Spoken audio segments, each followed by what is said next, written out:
secessionism. Thank you. All right. Let's do this.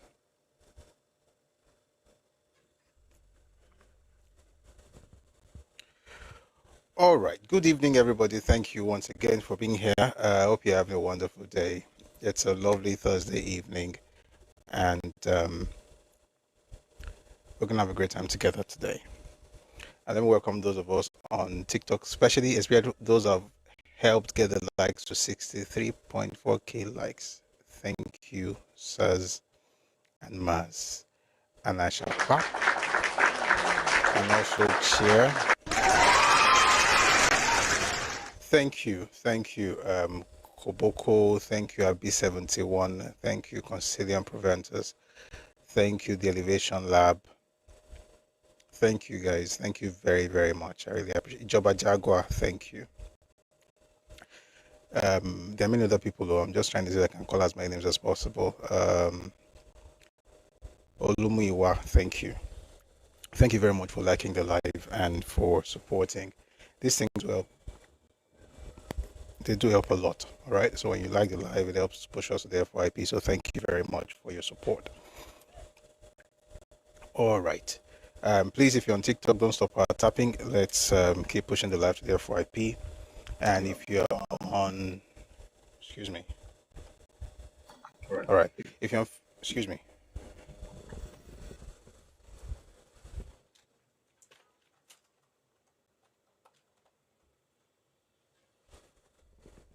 Hello?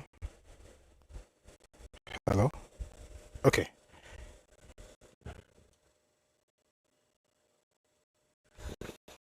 All right, that's sorted. So if you're on Facebook, please like the live and share as well. And also on YouTube, please like the live. If you're on, I thought we should be streaming on Twitter. What happened? We'll sort that out momentarily. But for those of us who are here, let's like and share. On Twitter, please click on the heart icon here to join the team. If you're already a member, please drop a heart me. Let's drop gifts to push the live together to the FYP. Thank you very, very much. Concilium said earlier that there's no work tomorrow. And apparently people are going to be chilling. So we'll see, maybe we'll chill together tomorrow. But for today, we're just going to get into the news and then we'll get to the topic. So today we're discussing 1966 Coup, War and Biafra propaganda. I'm not reading, I might end up reading many books, but the idea really is to respond to a particular video. TikTok live share is not working. Sorry, guys. It is here. It's working here. I think it's probably the app, or when things like this happen. Okay, let's try something. Joba Jaguar, please step out and then come back in. Hopefully that will fix it. So that happens sometimes, but it works. It's working here. What's my handle on X? Busui Oris Works. That's my handle on X. Busui Oris Works. All right. So yeah, let's get into this. We're going to start with the news and then we'll respond to a particular video and maybe also touch on the question that somebody asked a while back about the involvement of Azikiwe in the Biafran war. Hopefully we get to that today back, but we never really got into everything. So we're going to do that today. But before we get into that, we're going to start with the news. And I mean, we had a conversation the last time and it was about South Africa and what some... Wait, are they Nigerians or Biafrans? I just want to be sure so I don't want to misrepresent them. I think they are both. You know, as a matter of fact, I think they're even trying to create a new identity in South Africa right now. Somebody sent it to me some days ago. I found it very, very funny that they thought of the way to do it, and in all their wisdom, they decided to use children. Maybe we should start there. Maybe we should start there. Let me play you that video. You know how we talk about Blasians as in black and Asians?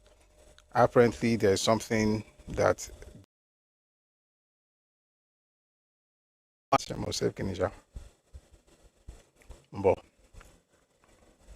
remember the person that sent it. You know what they do with Kinikon and Grebalted to keep doing it? It's not just about Nigeria alone or Yoruba people alone, because if you do it Lagos Igbo, then you can have Oyo Igbo, you can have Ibadan Igbo, you can have Osun Igbo, kind of rubbish hyphenation. But just understand the fact that that idea of creating new identities is not new to Nigeria. It's something that folks are really trying to explore. And this is what they're doing in South Africa. Take a listen to this. So this is what they've been doing all these years. Let's watch. We are Nigerian children. Our mothers are South African and our fathers are Nigerian. And we are proud of our cultural heritage. My name is Emanuela Chinonso Udogu. My name is Chama Izabukaya Nokwara. My name is Princess Chika Urabuchi. My name is Chukwuebuka. My name is Chizoba Zinke Izabukaya. They are going to create a whole new generation of foreign nationals using our own sisters. So this is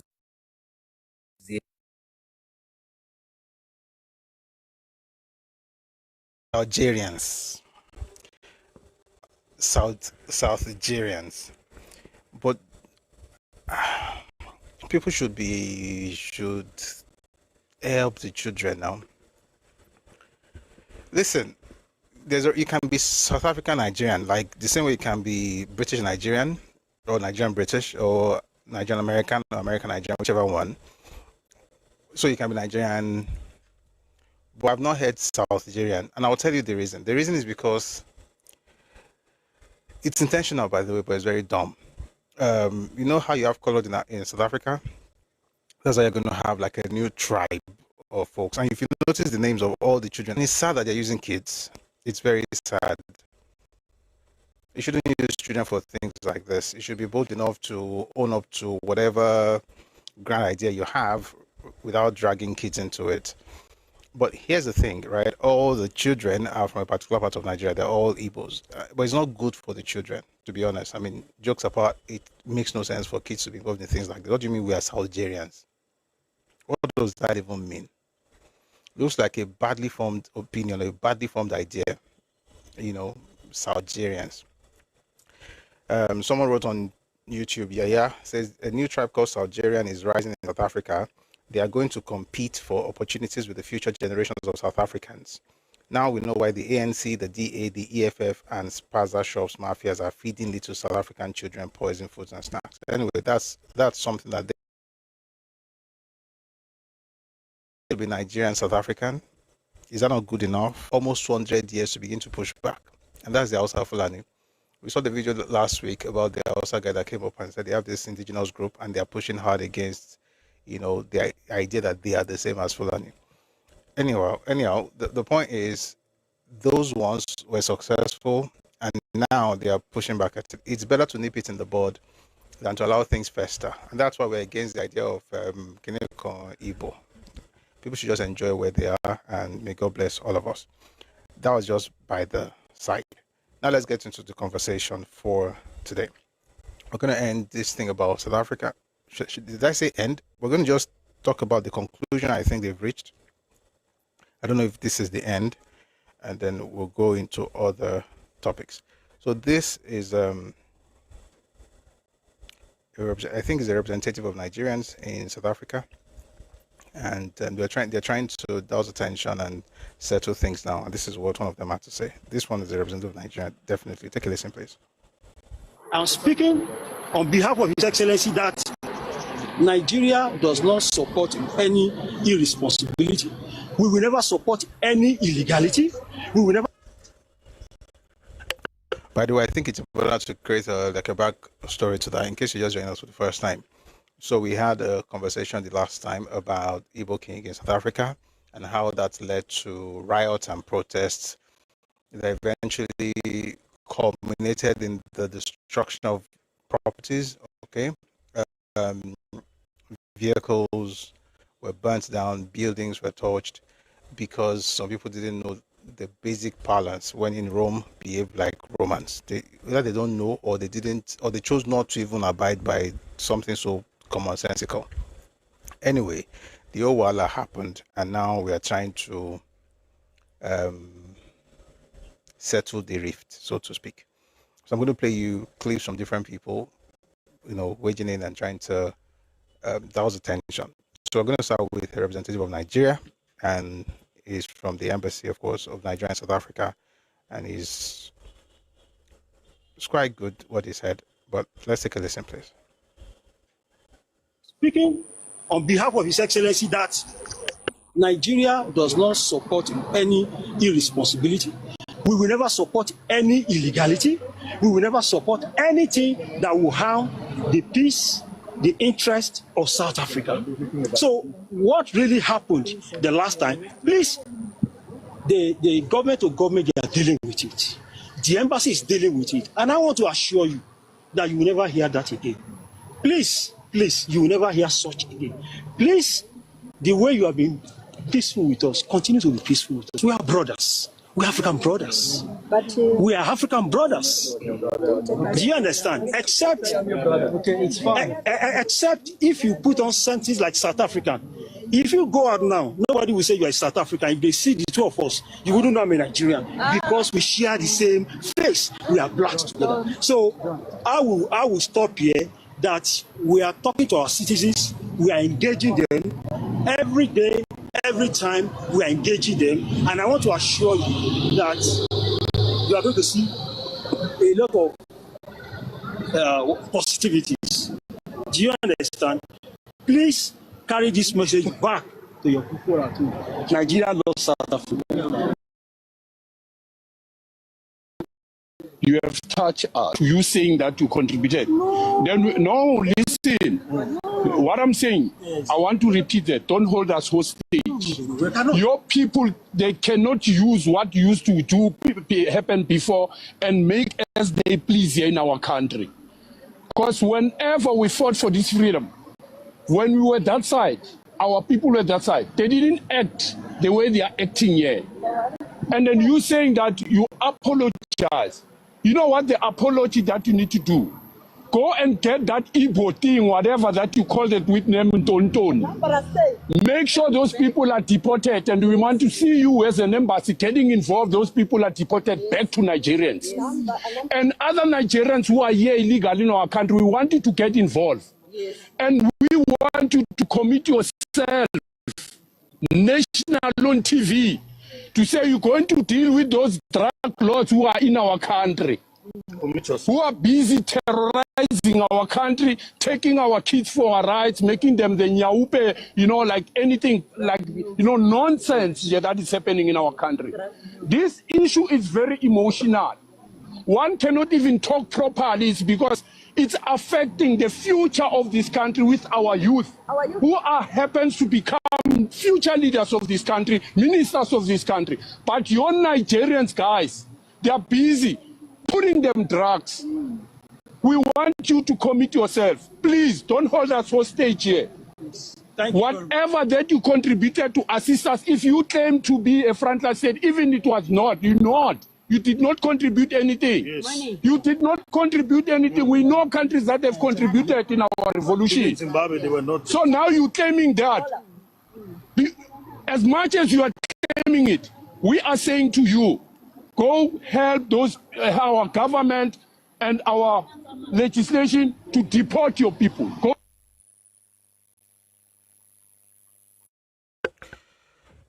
That's something, isn't it? And I hope that Nigerians learn from this. I've said this before. The idea that you go around telling people that I did this for you during apartheid doesn't really mean anything anymore. You can't use that as the basis of misbehaving in another person's land. It makes absolutely no sense.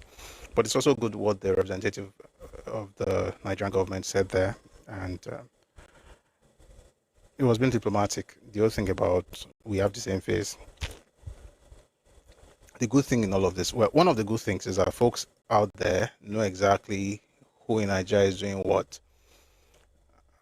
Eventually, we're going to have the conversation about actually having our ethnicities as part of identification.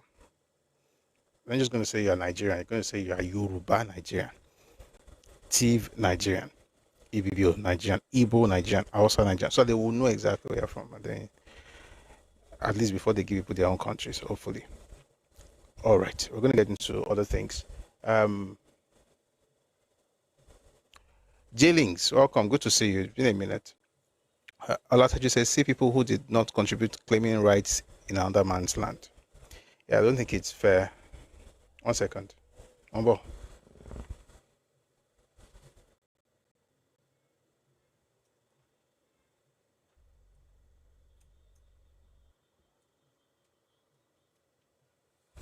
You know, when you're about to pay, in other words, you've done something for people, just leave it alone. Like, thank you for doing it, but don't, start shouting, oh, we did something for you, therefore keep quiet. Nah, it's not going to work. All right, some more stuff from South Africa before we move on. There are many things we're going to talk about today, by the way. Very fantastic stuff. I just want to finish the South Africa thing. More will rest. This man is the president of Oanese Ndibo in South Africa. His name is Dr. ABC Okoko. And this is what he had to say on SABC. Take a listen, please. Oanese Ndibo is an umbrella body that actually look after the welfare of Igbos in this country. In terms of what has happened, it's a very sad development.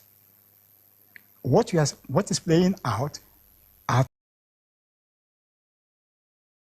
consequences of the optics that came out of that particular celebration. In fact, by the way, that was a private event. It's supposed not to be the way it went viral. Mm-hmm. And remember, so it's your understanding, pardon me for interjecting there, just in the interest of time, it's your understanding that that was not a coronation of a king, but a private celebration. Is that what you're saying? It was not a coronation. Even when you interview some people, they use the word coronation. Remember, some people, when they use English, they don't know the implication of the word they are using, especially the Africans. So when we use a word, that word might be misinterpreted because it can have a lot of meaning. So what actually happened was more or less, we have to decorate somebody, recognizing him as one of the elders. It's like a family kind of thing. And it went viral. And now, because of social media, it was actually doctored. Things were misrepresented and made the whole country to feel as if it was something. And let me correct one impression. Because of the choice of words also used, when you use the word Igwe, Igwe in Igbo language means heaven or sky. But in some context, somebody can say it's a king because maybe they say it's the first. But in this context, we didn't look at it as king because there's nothing like king here, kingship here. There is nothing like kingdom. We are not here to establish a kingdom, and we are not here to establish a king because there are laws, there are traditional leadership laws in this country that must be respected, that must be followed. And if we want to establish a traditional leader, we need to actually go through the right legal and legislative ways. South Africa is a country of laws. The system is in place. So we are not coming here to reinvent the wheel or to start creating our own parallel kind of leadership or what we call parallel authority. No, that's nothing like that. I suppose it's quite heartening at the very least to hear that you are equally condemning the actions but also seeking to correct what is your interpretation of that video that has been widely circulated. But if we look at Chief Solomon Ogbonna Ziko, you say that that was a private affair or a recognition of him being perhaps a leader in that smaller community in the Eastern Cape. But if the Nigerian diaspora seeks some level of leadership, I suppose that becomes the body that you are president of, that you administer and see to the affairs of Nigerians, particularly the Igbo tribe in South Africa. So what role did he seek to almost play after his installation as whatever elder? in that area? What was going to be his role? Well, in terms of the role, it's just to help us to build relationship with the host community. It doesn't have any role to play in government.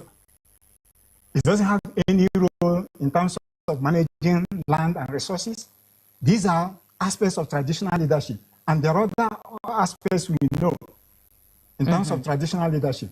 So he doesn't have any role in terms of traditional leadership because already there are existing traditional leadership provision in this country. And in that place, there is a kingdom. And in that kingdom, the king himself is the person that oversees traditional leadership as the head of tradition. All right, so he said some interesting things. Words have meanings, and the idea that people don't know what they didn't know what they were saying when they said coronation, that must be a joke. The word is simple enough. It means you're installing a new monarch, and that's what they did, and they were proud of it until people now started lying about stuff, which is actually unnecessary. And it's quite interesting that there's a president of Ndigbo Association, right? Ndigbo, South Africa. Ohanes Ndigbo, South Africa. You already have a president. You can have, other leaders. Why must you have that thing that's called king? Say Igwe means sky. Is this sky they went to look at, or they went to install a king? The point is, people are tired, and I'm glad that this is coming out, and nobody can go around saying South Africans are xenophobic. Even if they're xenophobic on this matter, they are right to speak out. They are right to actually speak up and, address the matter. And from the video we heard before the last one, South African, the High Commission of the Federal Republic of Nigeria and the Republic of, I'll take that slowly. The High Commission of the Federal Republic of Nigeria in the Republic of South Africa has issued an apology, and they've also they said they're addressing recent developments concerning the reported installation of an individual as is in Igwe Ndigbo East London, king of the Igbo people in East London by members of the Nigerian community. Maybe they should stop saying Nigerian community, because any small thing they'll call the country zoo, and they are Biafran. So maybe they should stick to it that they are Biafrans, and they just. So at this point, I think everybody needs to actually help folks in the Southeast, and then what we need to do is to maybe make a lot of noise, right, and talk to our representatives so that they can help talk to them, so that they can do something for their people. The people want to break out of Nigeria. Let them help them by presenting that bill. And Nigeria, nobody else should present that bill. It should not be a Yoruba man or Hausa or Tiv or Idoma. It must be an Igbo man. They are so desperate to get out of Nigeria, they should push that bill for secession or for the inclusion of secession clause in the Constitution. The one that Zeke said no to in 1955. Maybe they can help us with it. And eventually we can just, get them to have, was it 1954, yes, Constitutional Conference 54, London. That was what Zeke spoke against. So maybe they should help us do it, and that the people can, have what they want, because it's crazy. But here's something from that letter. The High Commission wishes to state unequivocally that, contrary to the narrative in the public domain, no coronation took place and none intended. How about now? The Federal Republic of Nigeria holds the sovereignty, laws, customs, and traditions of the Republic of South Africa and its people in the highest regard. Nigeria deeply values the long-standing bilateral relations between both countries, which are anchored on mutual respect, cooperation, and a shared commitment to African unity and development.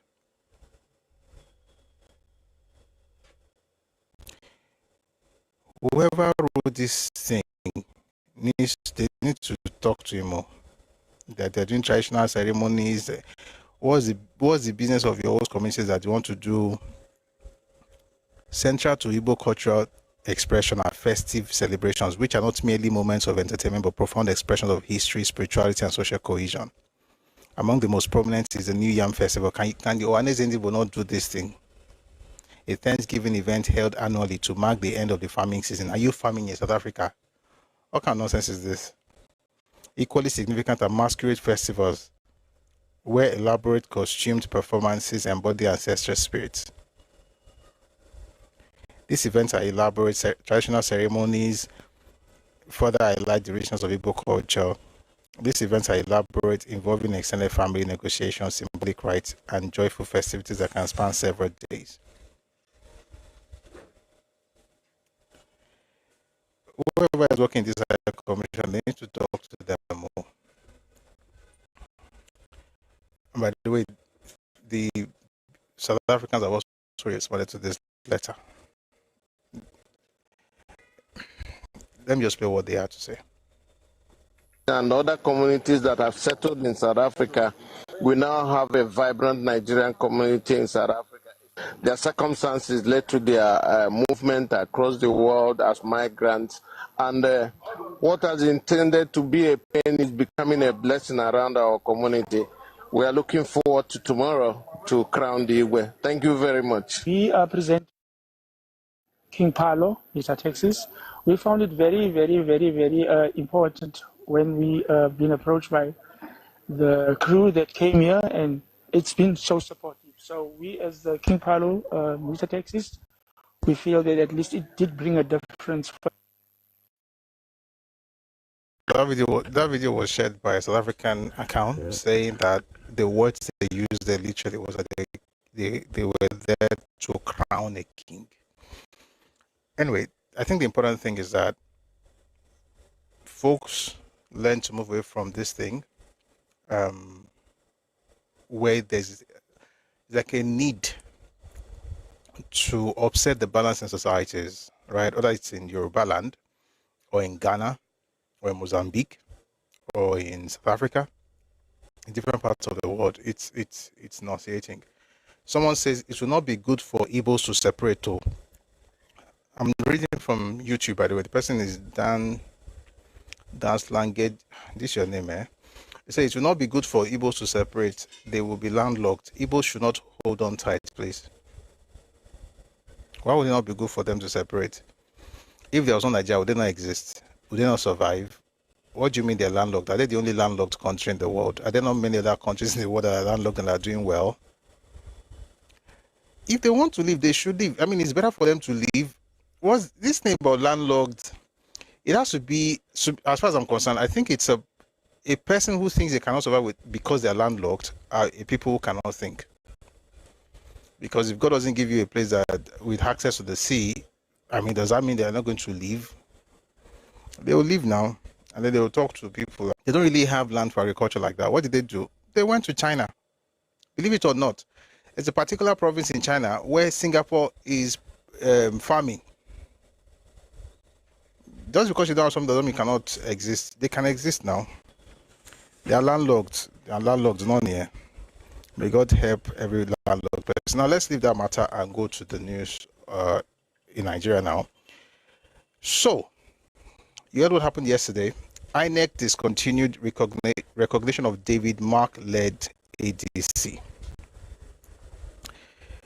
You know what? Let's stay on this thing for a bit. Let me read some of the comments on YouTube. No country can survive being landlocked and surrounded by hostile neighbors. And once Igbo secede, everybody else will follow. Let's work this out, please.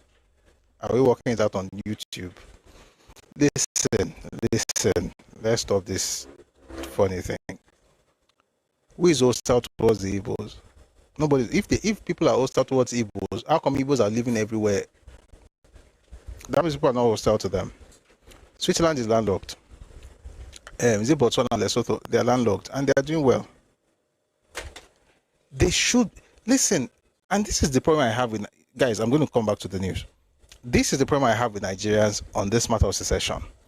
We speak as though God in heaven created Nigeria, and that if a person moves or people leave, everything's going to scatter. No, listen. People can decide not to leave Nigeria, but it shouldn't be because you don't want them to leave. Let me find a way to explain. You see, Nigeria needs to have what's the word now? Provision for people to leave if they want to. In other words, if they choose to stay, it's because they have made that choice, not because, oh, if you leave, oh, something's going to happen, or don't leave. Oh. This was what you are saying right now. In case you have not read this thing before, what you are saying is the exact same. What's the word now? It's the exact same sentiment that Zikiwe put out in the 1950s when the North said they were going to leave. He told them that they didn't have sea. You know what? We are going to come back to the news. We might as well start with this thing, because I don't think we learn from history, and that's the part. That's the bad part. It's bad enough that we're not reading enough, but it's even worse that we are not learning from what happened. I'll see if I can find you that speech.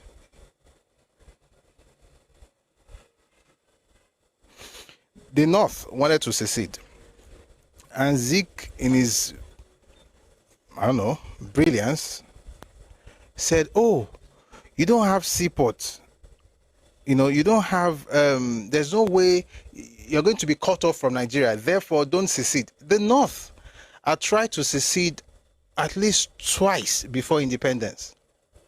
In 1950 and then in 1954. Then they tried once after independence in 1966. People should be able to say we want to go. That's why by 54, when they got to the UK, I said, let's include this clause of secession. People should be able to just leave, just like the USSR.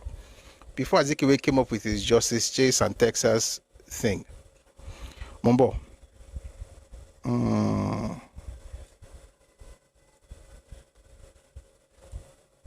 I hope I find it. If I don't find it, you have to take my word for it.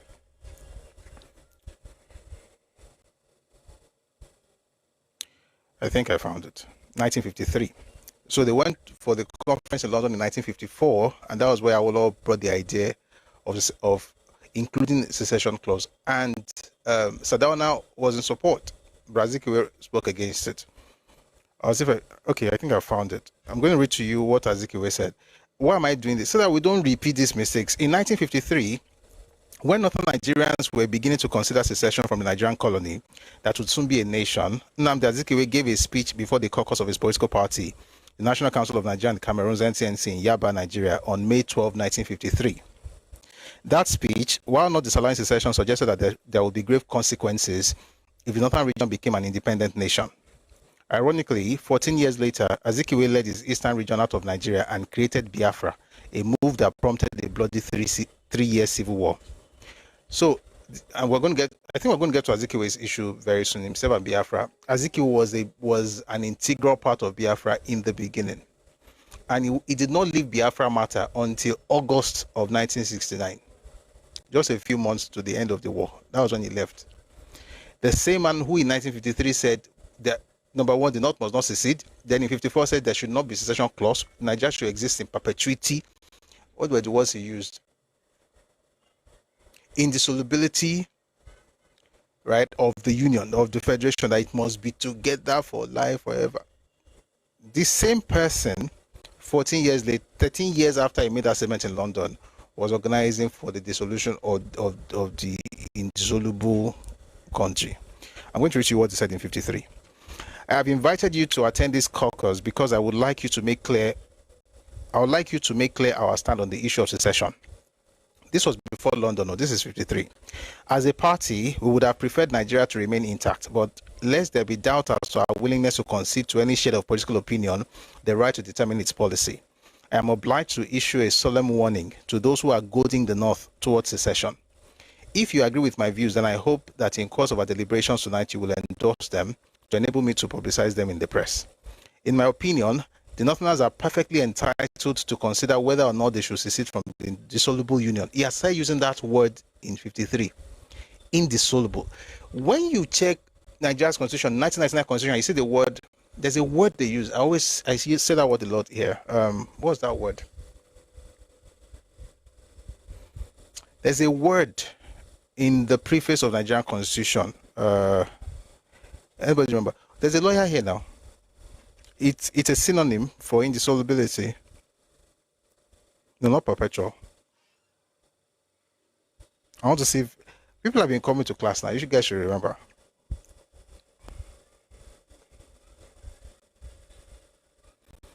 If I find out, I'll have to find that word first. Give me a second.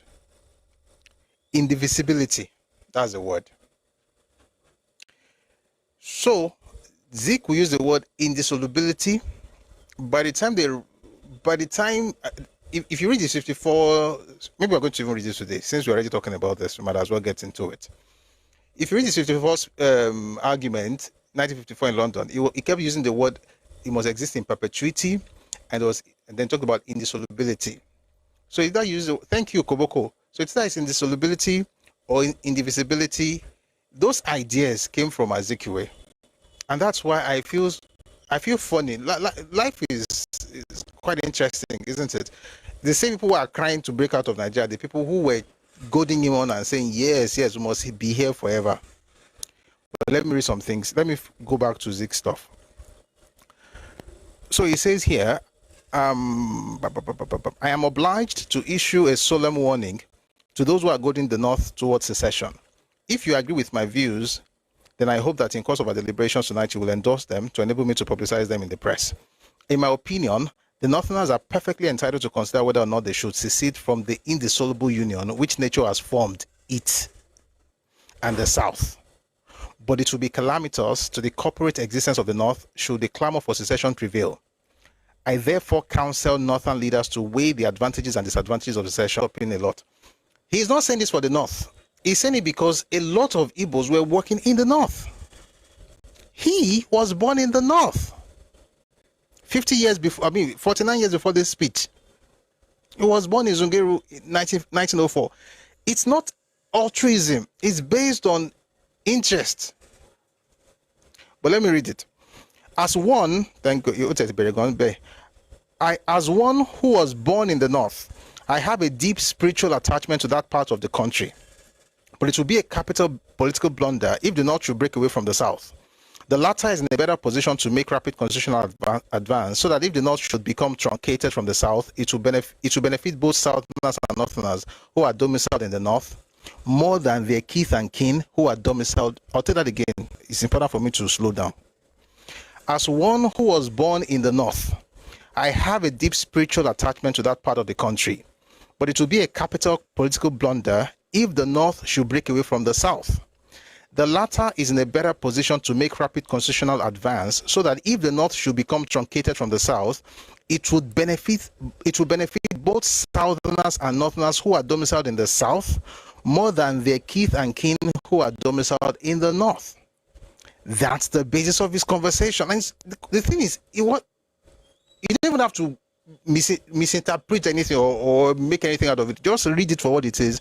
He's saying here that if you break the North away from the South, the Northerners and Southerners living in the South will be benefiting from that arrangement, but the Southerners living in the North will not benefit. The question you should be asking yourself is this: who were the Southerners living in the North? I mean, Yorubas were living in the North, to be clear, but to be clear again, the Yorubas living in the North started living there before the British even arrived. They already formed communities. So the point is, these guys are taking advantage of the North because they work with the British. A lot of them moved up north, and that was late 19th century, right? A lot of them moved up north, particularly to present-day Niger State, right? Because that was like the administrative headquarters of the North, right?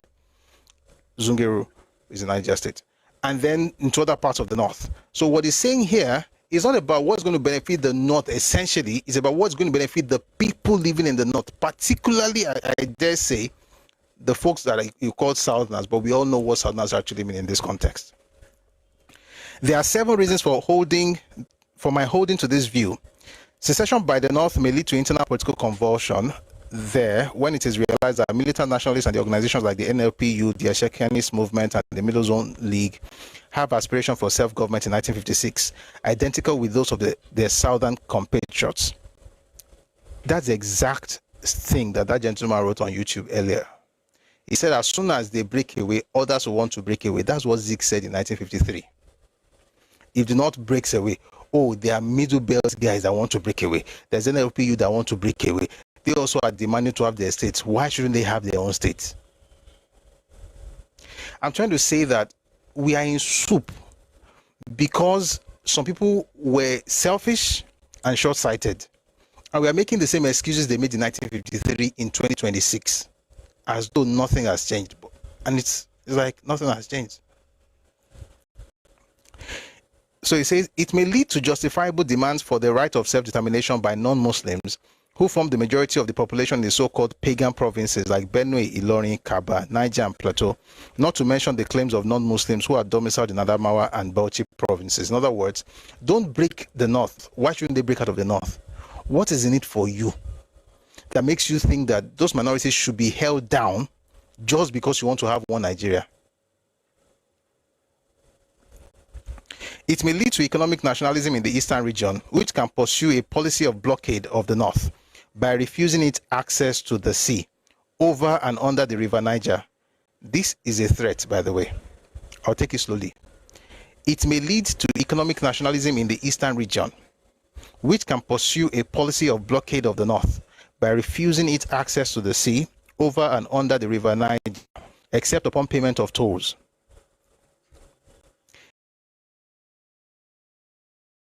To sell your things through Port Harcourt, because Port Harcourt was part of the eastern region, you're going to have to pay tolls.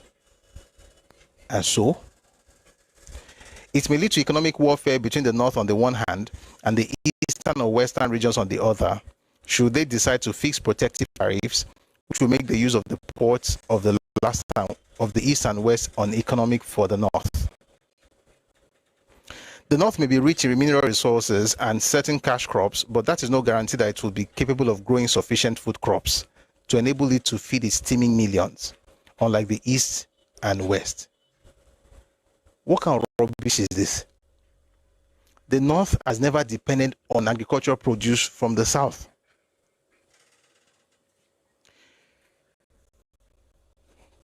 Someone wrote the Strait of Hormuz. Yes, they will collect taxes for them, so because of that, they should not go. Azikiwe was very short-sighted. The only thing I can concede to Azikiwe is 500 naira notes. I like the fact that his face is there, so at least it's symbolic. But if you really look at these policies, absolute hogwash, and I've said this without any apologies, it's a shame. The more you read the things he wrote, the more you feel like, why? How did you get to lead people? Nothing, no foresight. Let me not talk, because people will say that somebody is, Guys, please read his books. I beg. Read his speeches. Just read his speeches and look at the consequence of everything he did.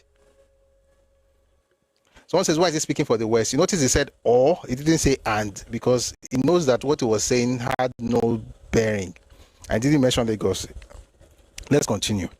You may ask me whether there would be a... Oh, God. Let me read this part. It says, secession may create hardship for Easterners and Westerners who are domiciled in the North, since the price of food crops to be imported into the North from the South is bound to be very high and to cause an increase in the cost of living. It makes sense, say me. Lastly, it will endanger the relations with their neighbors of millions of Northerners who are domiciled in the East and West, and Easterners and Westerners who reside in the North. In other words, if you do not have a separate country, there's going to be it will endanger relations with Hausas living in the South. Were Hausas not living in Yorubaland before Britain came? Were we in one country? We're not in one country. We've been having relationships for centuries. They were living, they will move. One day we'll talk about Hausa communities in Yorubaland. In Ibadan, I was reading something. Book is about history of sanitation in Ibadan. That was for that book. They're talking, and this was even after the British came. They're talking about how certain places, because of the railway that was built in Ibadan to Lagos was the first railway in the country. Because of that railway, a lot of people moved from different parts of Nigeria and domiciled in certain parts of Ibadan. So if you go to Sabo, you find the Hausas. If you go to Mokola, you see the Igbos who came to work on the rail tracks. Actually, it was the railway that brought these guys into Yorubaland. That's the truth. And the fact that they're going to work, with the British and stuff. And we know the kind of work they did. We're all Nigerians now. But the point is that before all of that, Yoruba, Hausa, Yoruba, Kanuri, we had relationships, but we're not in the same country. And we didn't fight because it doesn't even make sense. The idea that, okay, if you now have your country, there'll be a strange relationship between the Hausas living in Yorubaland. Why? There are entire communities in Abeokuta. There's a particular place, there's another Mokola in Abeokuta as well, where is essentially just houses. There's a Gotakpa in Ibadan. There's a place in Abeokuta where you have a lot of houses. Interestingly, they have now, right, assimilated into Yoruba identity. They have become Yoruba. That the idea of having separate nations leading to a strange relationship between Yoruba people or between Easterners and the Northerners makes absolutely no sense. Because, well, maybe they didn't relate, but for us, we related long before the British arrived.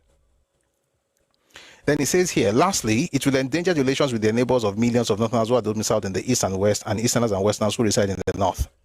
You may ask me, listen to this, you may ask me whether there would be a prospect of civil war if the North decided to secede.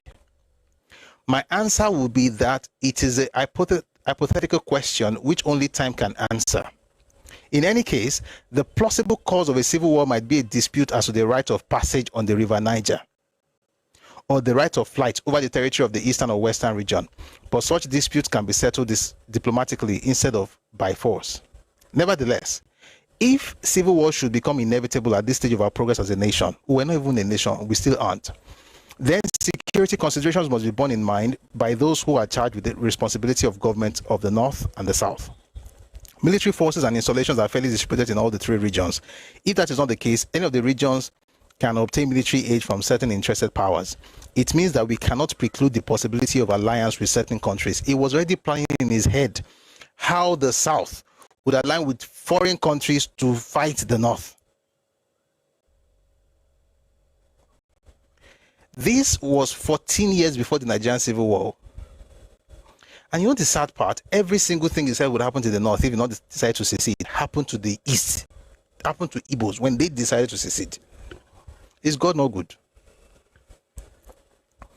You may ask me to agree that if the British left Nigeria to its fate, the Northerners would continue their uninterrupted march to the sea as an empty threat is devoid of historical substance, and that so far as I know, the Eastern region has never been subjugated by any indigenous African invader. Foul. The Igala literally subjugated the Igbo land. That's what they did. And the idea that it is what's it called? It's an empty threat, which is devoid of historical substance, makes no sense to a Yoruba person, because we know what happened at the Jalome War. We know what happened in 1840 in Oshogbo. We know what Ibadan did. We know how we stopped the Fulani. So to us, the threat was not empty, if there was a threat like that. But you see, if you are just moving based on, or you're just huffing and puffing based on nothing, you'll be telling everybody that, oh, this doesn't really matter. It doesn't really matter. They don't really mean anything until they begin to mean something. At the price of being accused of overconfidence, this guy knows what he was doing.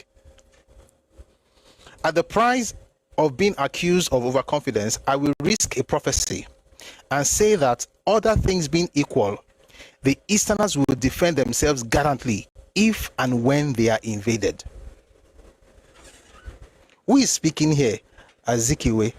When was this? 1953. You would think he was talking in 1967, but no. He was saying this as a threat to the Hausas, to the Northerners, for even imagining secession.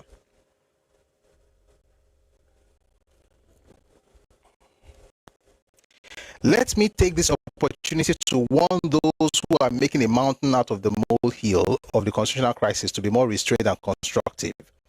The dissemination of lies abroad, the publishing of flamboyant headlines about secessionist plans, and the goading of empty-headed careerists with gaseous ideas about their own importance in the scheme of things in the North is being overdone in certain quarters. I feel that these quarters must be held responsible for any breach between the North and the South, which nature had indissolubly united in a political, social, and economic marriage of convenience. You see, I feel like dropping this thing. I'm angry. And I'm angry because I still heard this thing yesterday. Whenever you hear indissoluble, nature has united us, is the Igbo line. See, I'm not against Igbos. I don't hate you. I'm just telling you that the nonsense you get as sprouting is from Zeke. And it has absolutely nothing to do with unity of Nigeria, but to do with survival of his people. You know, he used this word twice. Indissoluble. Nature has put us together, and we are together. We are together forever.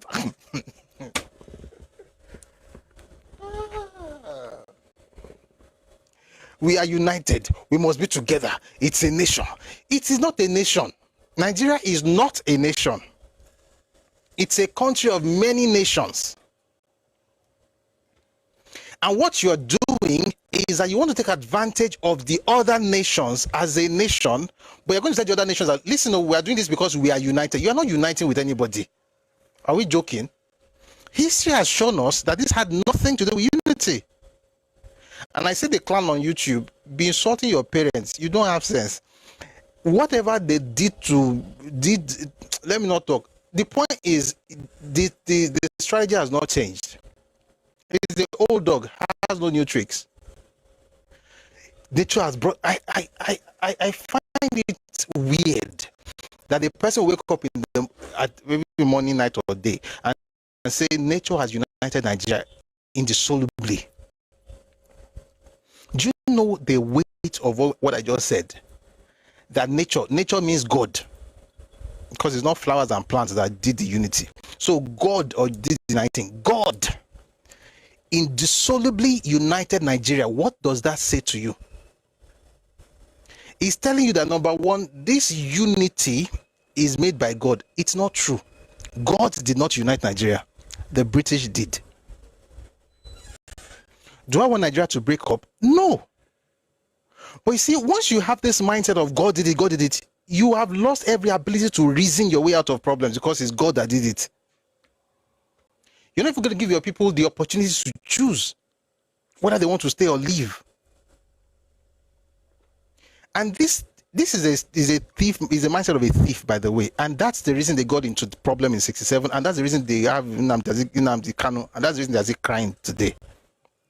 Is the mindset of a thief who wants something that belongs to other people and tells them that I'm uniting with you, we're all one. You're not one. You know. And why am I saying this? There is scarcity in the eastern region. Or there was at the time. I don't know if I said there was scarcity at the time. There was very little stuff. The idea that he's talking as if, we are carrying something. What is it? The eastern region depended. See, the eastern region, let me put it this way. The Igbos needed the eastern region to live, to survive. And they also needed Nigeria to survive. Why do you think Zeke actively worked against the creation of minority region in the eastern region? Do you know what Zeke said? When they went for the conference in 55, there was one in 54. 54 was about secession. 55 was about state creation and constitution and so on and so forth. When they went for that stuff, the West suggested that, listen, there are some people in our region, they are the Midwest, they want to have their own space. Let's cut it out. Let's have them because they are viable, they can take care of themselves. Let's do that. There's another group in the eastern region, the COR, cross Calabar, Goja Rivers provinces. Let them also have their own region. Not secede, maybe they just have their own space. They go sit in Nigeria. The North had middle belt, but the West did not speak on that because there was an issue on ground before they left Nigeria. Zeke comes along. You know what Zeke said? He said no. That the eastern region. 1 second. Oh dear. I hope Twitter is good. 1 second, please. Hello, Shalabai.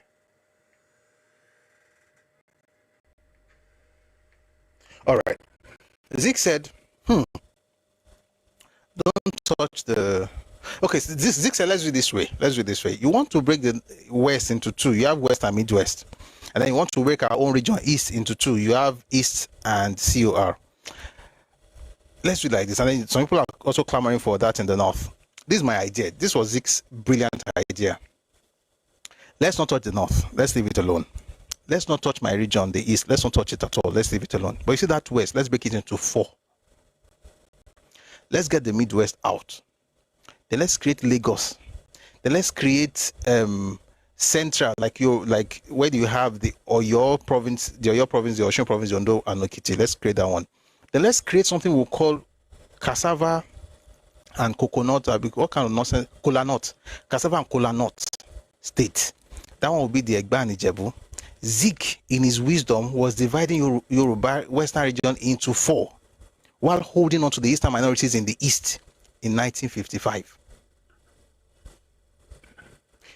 Whatever thing you hear people say today, oh, we want to unite, we are going to work together, all those things is a lie. It's a lie. And I'm speaking like this because I think that there are some dead people in Nigeria, there are some dead folks who have lived in this country. They should be brought to life to answer and think, what were you thinking? Listen, it's one thing to make mistakes. There's nobody that didn't make mistakes. Even my own hero, Awo, he made mistakes. He was a human being. This one was not making mistakes. This was a well-crafted strategy to take over the country. And if you have not been here, you've not heard it before, go on our YouTube channel, Busuyoris, go on the YouTube channel, look for the 20-year Igbo plan. It was crafted in 1944. It was intentionally created. So once you hear that someone wants to break out of the country, no, God united us. God did not unite us. To be clear, do I want Nigeria to break up? No. Should people be able to decide if they want to stay in Nigeria? Yes. So that if they stay, it's their choice. That's why I want us to have secession clause in the constitution. I want it, personally. Not because I want to break the country, but because I want people to be able to say, let's have a referendum. Do I want to stay in this country? Once you say I'm staying, you'll not be disturbing us with tears. I want to leave. You guys are holding us back. Who is holding you? Nobody. You can hop on the bus today and go back home. Nobody will miss you. But you can gaslight people because you didn't choose. So give the people the opportunity to choose. But Zik said no. Like Mercy said no since the 1950s. He gave an interview in 1975. And it's a shame that when he was talking, it didn't even sound as though he did something on YouTube. Some of the things we are saying, we are repeating the lines of, I don't want to say thieves, short-sighted people who were concerned only about their own selfish interests and the interests of their region. Zik was an ethnic jingoist. There was nothing nationalistic about Nigeria or Pan-Africanist about him. It was all about what they would gain. And if you read this thing very well, like I read it, you will find it there. And then I'll end by just reading the last paragraph. I feel that these quarters must be held responsible for any breach between the North and South, which nature had indissolubly united in a political, social, and economic marriage of convenience. That was Zik telling us what God did. As if God gave him a personal phone call. In my personal opinion, there is no sense in the North breaking away or the East or the West breaking away. It would be better if all the regions would address themselves to the task of crystallizing common nationality, irrespective of the extraneous influences at work. What history has joined together, let no man put asunder. But history is a strange mistress, which can cause strange things to happen. 14 years after this speech, Zik was championing the dissolution of the indissoluble union.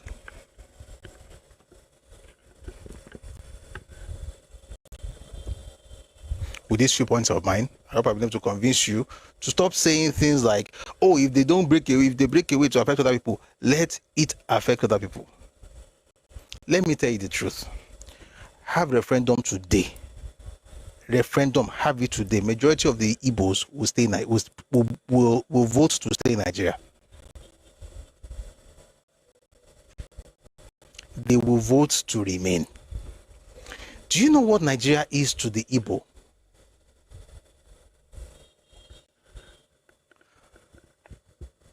You want them to go to the east, 29,000 square kilometers with those millions of people. And it's not a new reality. 1960, Biafran said they have had to pour out of their overcrowded forests in search of work in other regions of Nigeria. Is not the same thing going on today?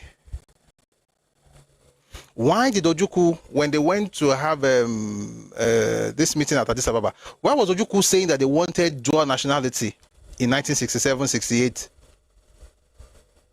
They went to be Biafra and be Nigerian. He said it. It's inside. Read Crisis and Conflict in Nigeria by A.H.M. Green. You know what? Today's news, anything we read today, we'll just be reading like that. Let's go to read that book. Because we need to know these things before people just gaslight, especially Yoruba people, because we are just always like good people, great nation, we are all together. Modo. Yoruba sora won di bọ́ọ̀lù tara yen gba ṣe mo rin mo bo ma wa wo yen fún yín sin Yoruba ti sora won di bọ́ọ̀lù tara yen gba Yoruba ro nu o nǹkan tí Ogunde kọ nìyẹn. We've got to be smart. Again, this is not to say, oh, you hate a group, let's chase them out, let's break the country. Listen, they will not go. The only time they tried to go was because when their eyes were set on what belonged to other people. Land, oil, access to the sea. They can't get those three things anymore. You think they're going to go?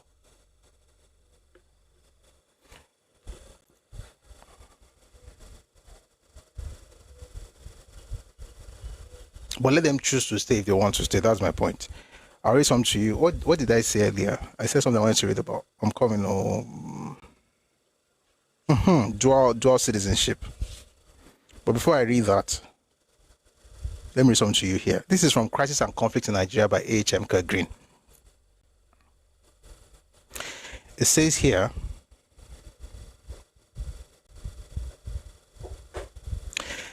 the secessionist leaders claim that they are fighting for Igbo survival. This is Antonio Nauro in that book. The secessionist leaders claim that they are fighting for Igbo survival. This is simply not true. Before they embarked on armed rebellion, they ought to have realized that there was no peaceful way of wrenching the East out of Nigeria and destroying the substantial economic and social integration that had gone on for more than 50 years. For example, the railways, communication links, numerous other assets could not be divided among successor sovereign states. Boundary disputes will be widespread, most probably war would result, for which Ojukwu had confidently, quote-unquote, prepared. Captured documents now confirm that the intention of the former Eastern authorities was to conquer the former Midwestern and Western regions, and then in a later phase subdue the former Northern region. This was not surprising. Igbos need to work and trade over the whole of Nigeria, which they have always known in this century as their country. They need it. Mbo, there's something I'm looking for. Mbo. The rebels did subvert the Midwestern states and occupy it for 6 weeks in August and September 1967. Then their slogan was Southern Nigerian Solidarity, not Igbo Survival, until the march to the west and Lagos was halted at the decisive Battle of Ore in Western State. What's it saying here? People use whatever talking points, make them, what's the word, that actually suit the narrative per time. So for instance, in the beginning it was Igbo Survival. Then it became Southern Solidarity. Is what you hear with this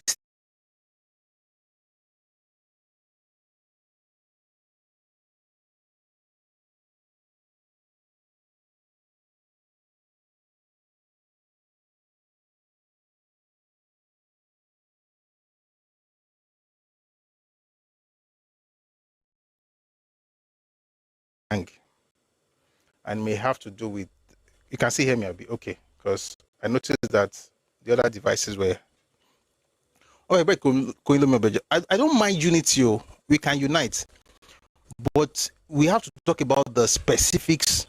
Thank you very much. Talk about the specifics of this arrangement, not let's just unite, no. What are we uniting on? Kilo Shele. When they were starting was, oh, Igbo survival, they want to kill us. When they moved out by August, that was between May and August, was about Igbo survival, not even about Eastern region. It was Igbo survival. By the time they got into the Midwest in August, they started saying, oh, Southern solidarity against the North. And if you're a simple-minded person, you'll be like, we should unite. Now let's unite against the North. It's a lie. That's the reason they have the beef they have with the South-South today. They can't use that thing with the South-South. Let me tell you something. If you find a group that's always shouting unity, let's unite, let's unite, you need to ask, what exactly are we uniting about? Ask those questions. And you discover that one thing that's always common is that they're going to find you an enemy that you're uniting against. It is never about what to do for the group that are uniting or for the groups that are uniting.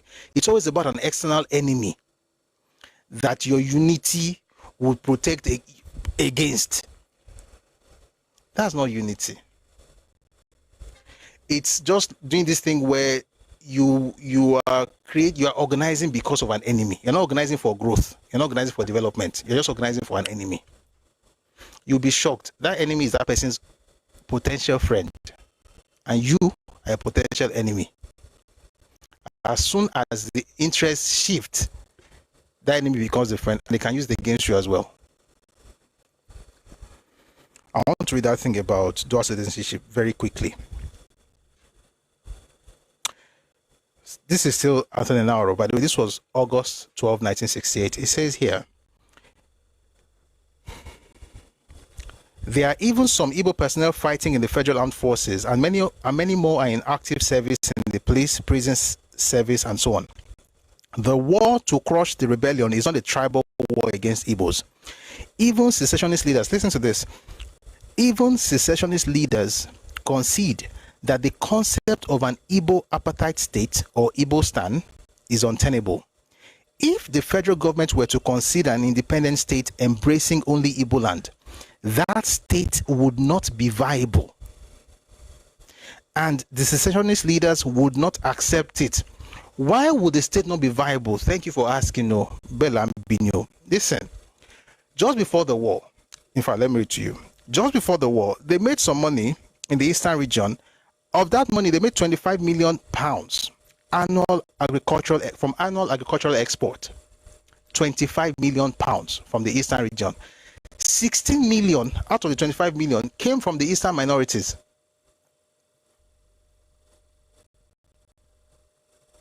It says here, Igbos number about 7 in the former eastern region of Nigeria. The Igbos numbered about 7 million, and the Efiks, Ibibios, Ekois, and Ijos about 5 million. Half of the land area of the region belonged to these 5 million so-called minorities. The minority areas produced about 60 million pounds out of 25 million pounds of annual agricultural exports from the east before the outbreak of hostilities. The bulk of crude oil or crude petrol exported from Nigeria comes from the River State and the Midwest, and not the East Central Igbo State. Moreover, the fact must be stressed that all the pipelines run through the rivers area, which is unfortunately the most neglected and the most embittered portion of the former eastern region. Also, the only empty lands, empty in quote, the only empty lands left in the east for settlement are in Ogoja and Calabar minority areas. What is this, Turenchi? Is telling you here that the land for agriculture is in the eastern minority areas. The oil is in rivers and the Midwest. The land, when you call empty land essentially is talking about where you can build. There's no land to build in the eastern region. That's what in Igbo land. It's saying that you have to go where you have plenty land to build would have to be the Calabar or Goja provinces. So he's saying that if you give listen, as they said it in 1968, I'm saying it in 2026, if you give them the land, say go and have your own Igbo land, they will not. Why do you think they're saying 40 states of Biafra? They're calling Kogi, Benue, Benin, Benin. Hey, even though we say Nigeria, you know, Benin people can be funny with the history. They come and change things and talk about Kaladera. It's just jokes. But Benin will be under Igbo in Biafra. Like how, where, when? Do people not even know their history? Do you know what Benin did with Igbo people? Do you know the relationship they even had amongst themselves? You caught them into Biafra, caught Calabar into Biafra. Calabar used to sell. Let me leave it. They used to sell some things. I just said they used to sell some things. This Nigeria actually gave people gave people mind. Though. Read the Williams Commission report of 1958. Maybe we're going to read it in this conversation. Maybe we'll read it. We have not gotten to today's topic or even to the news. It was just a comment on YouTube that got us into all of this. Kelvin Ugochukwu says, please face your people and leave us alone. I warned you guys in 2022. Maybe you should go and ask your elders, the ones that heard me speak. 2022. This thing you are doing with Tinubu, you are going to hear, you will not hear the last of it. Because you insulted Buhari for 8 years, if you try with Tinubu, we will wait for a bit just to see if you can, if your head will be correct. If your head doesn't get correct very soon or very quickly, you will hear the history of how your mother got into your father's house. That's what you are hearing now. Because all this thing of pampering you is also the way you raise badly raised children. You know, badly raised children, spoiled brats. They just move around, constituting nuisance everywhere. That's what you guys do. There are exceptions, though, because I have good ones, and I have to always say that. But generally speaking, you guys know nothing about your history. You talk anyhow. You now came here and tell me that I should face my people and leave until 2030. In fact, forever, until you know your place.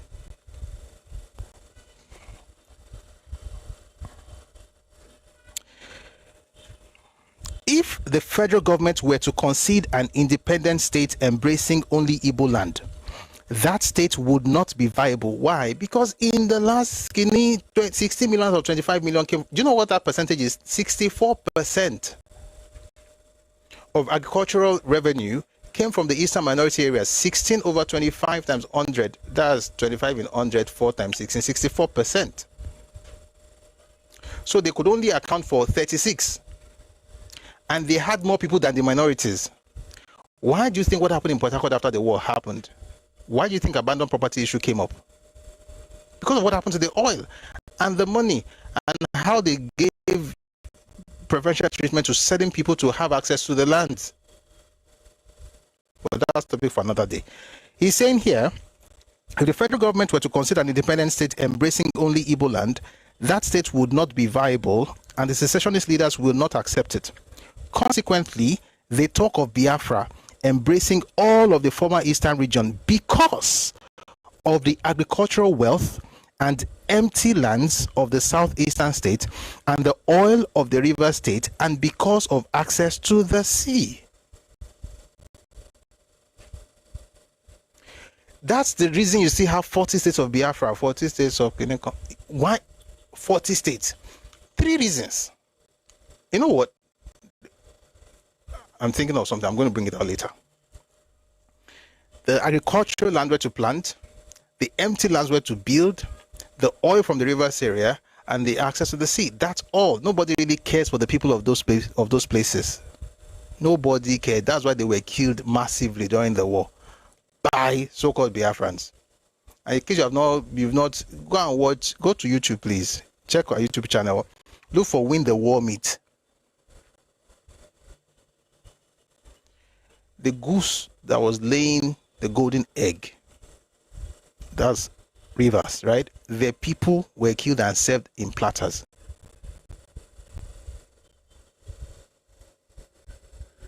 Why do you think they were celebrating when the Nigerian forces arrived? Whether it was in Bonny, or in Akwa Ibom, or in Rivers. They were serving food they were selling meat in restaurants, and they call those meats, they call that particular type of meat "Win the War" meat. It was the meat of human flesh. You think those people are going to now say, "Oh, we are together, let's unite"? That's why the word unity doesn't mean anything.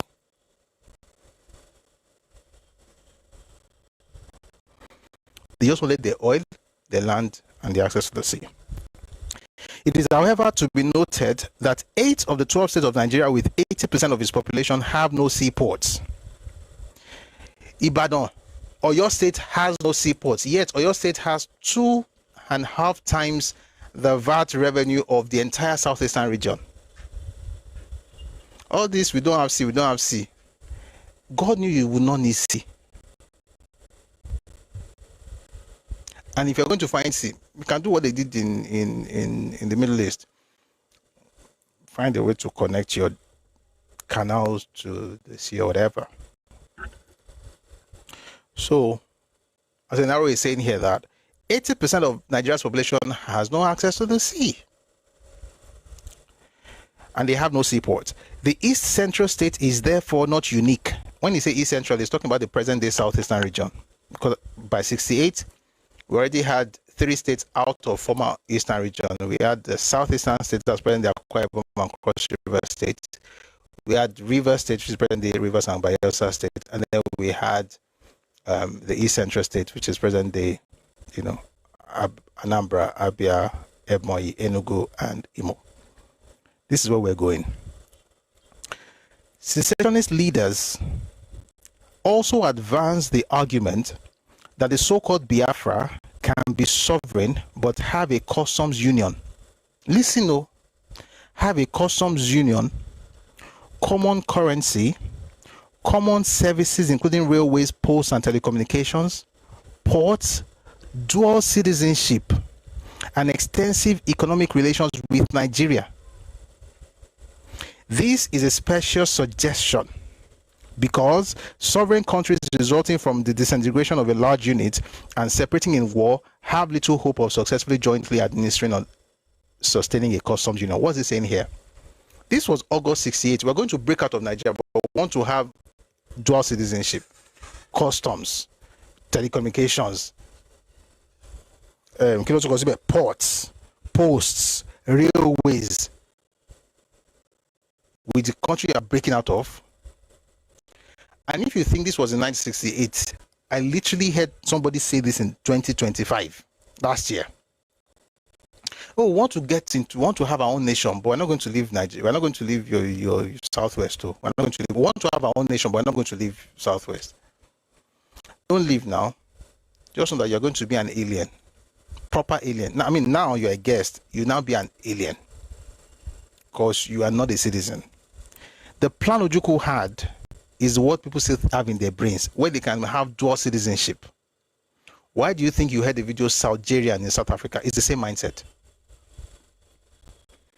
To eat your cake and have it. We're going to be Nigerians. That's why I said, back to what we're discussing, if you give them the opportunity to secede, they will say no. But give them. Do you want to secede? Go and do. Who will go? Where? I don't stammer.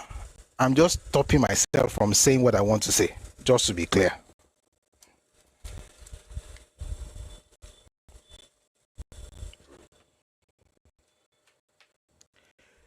You think we are going to go back home? Home to do what?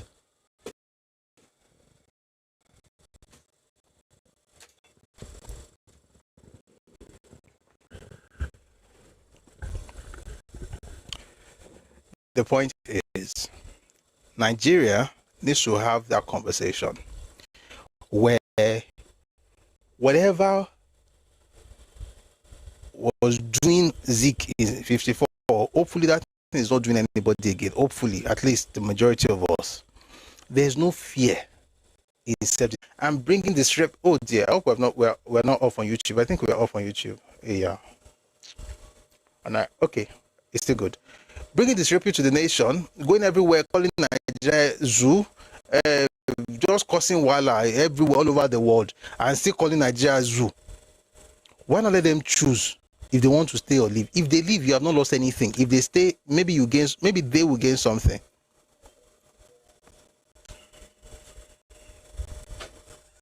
With these 2 points of mine, I hope you get the point. Now, let me read some things on YouTube. I've been seeing some people writing stuff on YouTube. I didn't say anything, but I think it's important to respond. Let's use this device. Because that one, I'm moving. You want to break out of a nation, but you want to have the same customs as that nation. So I'm going to open borders. People can move into my space anyhow, because we're all black. Something is wrong with some people.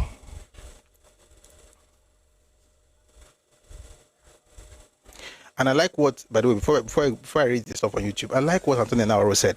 He said, That's including central organization, customs tariffs, common customs tariffs, common currencies, establishment and control of industries, railways, airlines, ports, posts, telecommunications, currency, citizenship. These are the things you said. Okay, sorry. This begins to have the character of an effective central government. These are the business of a federal government, which the secessionist leaders do not want. So, if you say you don't want this thing and you hate Nigeria, why would you want to have the same currency as Nigeria? Because you know that Nigeria will be the one to sustain that currency. You can't. It's a very childish, ridiculously stupid idea. The idea that you're going to want to get your own nation, but you're going to depend on the old one for sustenance. It's ridiculously stupid. We need to know history, because a person will just come from wherever and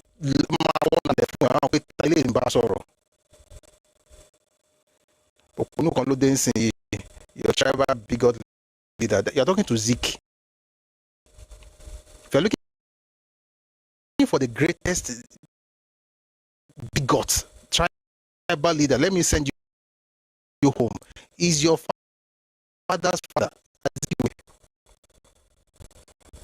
and the rest of them, people need to get the truth. You enter a place like this, we didn't invite you, you enter, call everybody bigot. What do you think that thing is? And the funny thing is that you guys use words.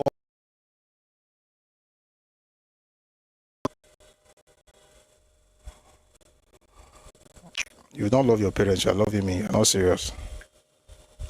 You need help. You don't need. You know, it's going to be before I start talking rubbish. If you guys are triggered, I see a lot of nonsense on the comment section, and I see a lot of great things as well, because we have great people here. But for those of you just typing and insulting, understand that you don't have to be here. Nobody is tying you to this place. You don't have to be here. As a matter of fact, you are not even my target audience. Anybody that comes here to insult me, I don't care about you that much. I'm glad you are here. Hopefully you will learn something, but you don't really matter that much, just to be clear. But all this insult, I don't know how to insult people, but I just say one word. Kiki Orokoni. You might find yourself calling your father. Let's read some comment section on YouTube. Okay, so thank you for your stuff, Dance Ledge, that came up with the fact that we should not let Igbos secede because they will be landlocked. I think Igbos should be able to choose it. Now, here's the crazy part. Why are you insulting me in the comment section when I'm saying that you have a right to secede? Guys, this tells you that they don't want to go.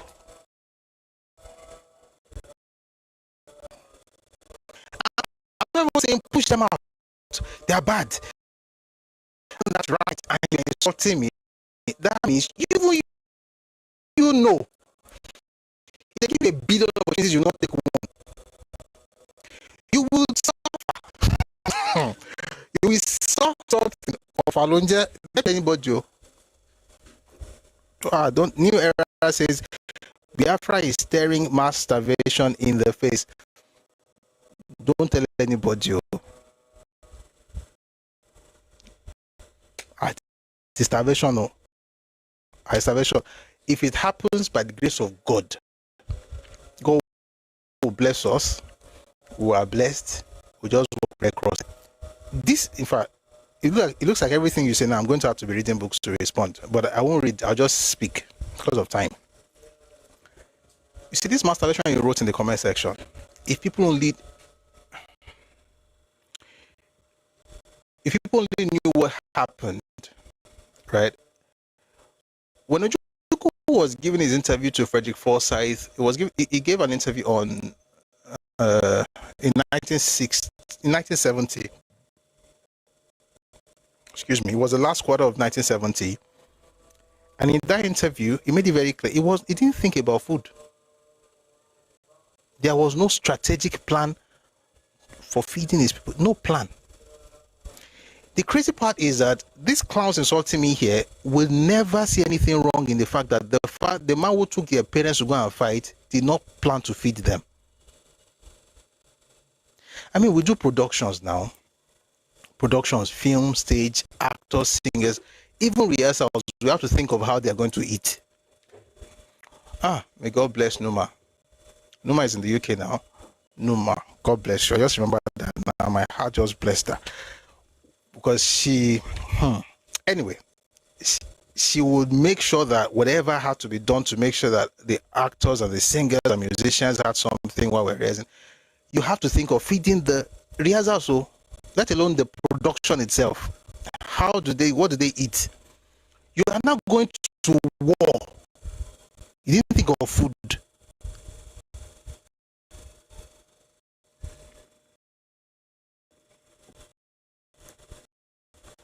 You not decided to play the role of baby, to cry to the world that your enemy is not feeding you.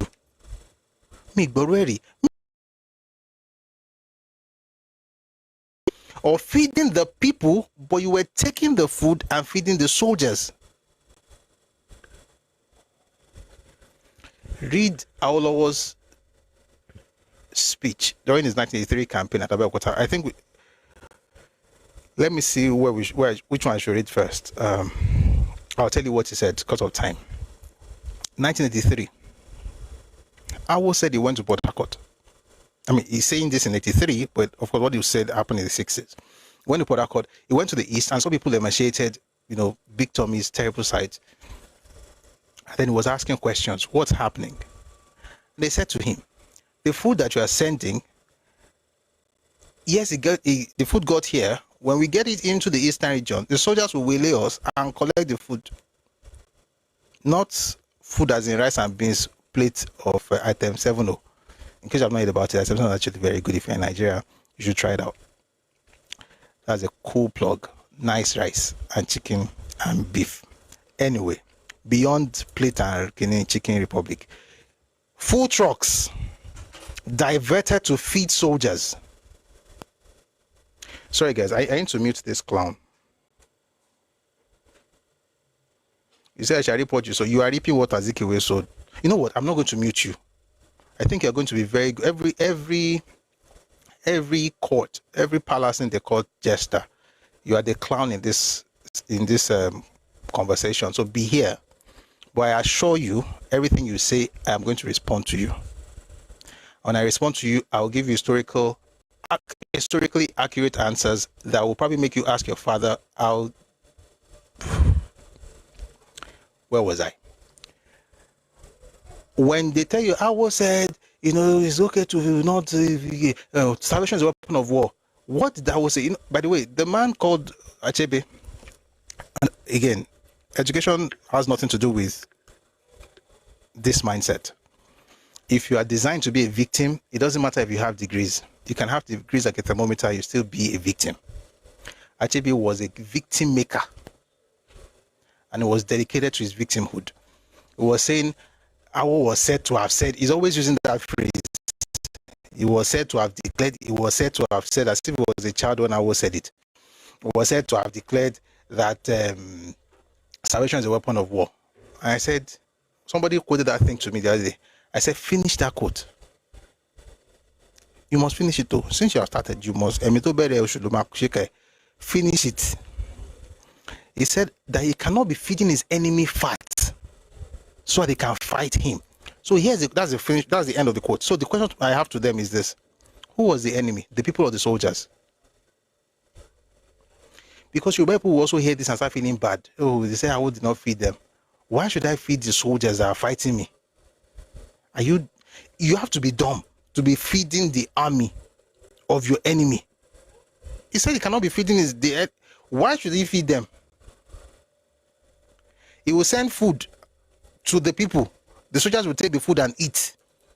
But you keep sending that food so it can appear good. But the people are suffering. So no food. Meanwhile, why do I need to send anybody food? Whether it's your people or the soldiers? Did you not think of how to feed the people before you start the war?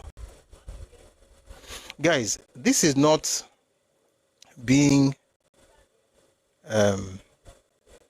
ruthless or not having compassion. It's actually compassion that's making me talk like this. The people who died should never have died. When you see the site, and there's some, when you see the videos, when you read the books, you most likely shed tears. I have books by Igbo people, Igbo authors describing the gory things. I don't read it here because we've heard a lot about it. They talk about what happened. They don't talk about why it happened. And you see, if you stay with what happened, you're going to gaslight the rest of the country, especially Yoruba people, because we have you as friends. So any small thing, be like, hey, I see what they did to you. No. What they did is bad, though, but how did you get to this level?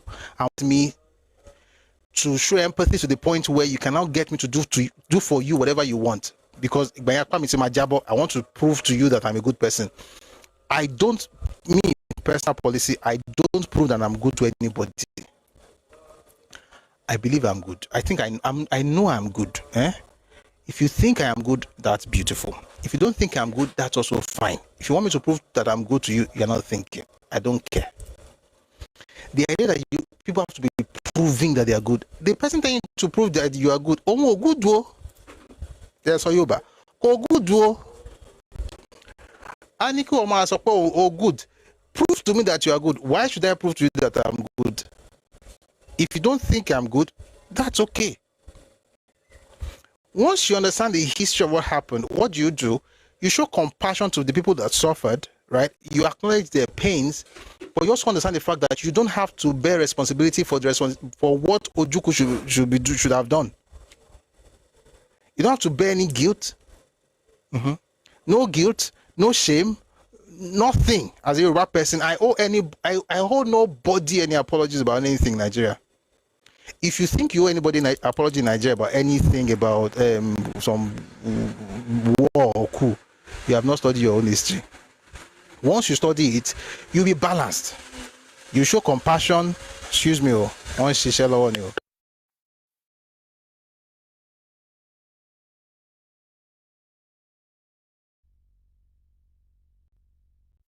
you show compassion, you show love, you will help those you can help, you will do everything you can do, but you will never allow anybody to gaslight you, and nobody will be able to emotionally blackmail you into doing anything in Nigeria.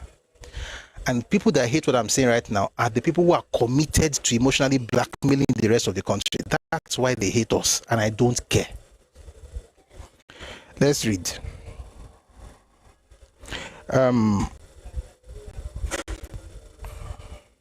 New Era says, the funny thing, okay, I didn't finish that statement about starvation. The other thing about starvation is that Ojukwu did not remember that the region didn't even have food to start with. Number two, they didn't even have protein-rich food, which means that before the war, the food that the people ate, particularly protein-rich food, was imported. So what does that mean? Excuse me, please.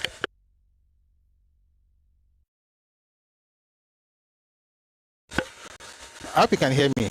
I apologize for the background noise. It will stop very soon. It means that if you know that before the war, you have to import food, protein, right? You don't have cattle grazing in the southeast. That happens in Ogoja. You don't have fish or fishing. That happens in rivers. You don't plant beans. You have to bring that from the north. So everything you need is from outside your space.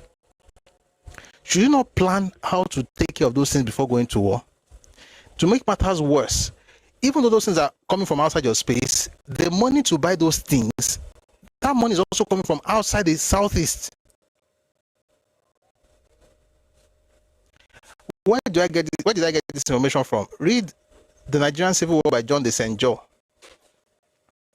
The money to purchase the protein-rich food came from two sources. One was the agricultural revenue of the revenue of the eastern region, which mostly came from the eastern minority areas. The second was the remittances, which came from Igbos living outside Igbo land. You told all the Igbos to come back home. Who will now be sending money to buy the food you need? Does this mean that you should not show compassion to the people who died of Kwashiorkor? Of course you should. I mean, if you're human, it's a terrible sight. Like I said, you will cry if you watch those images.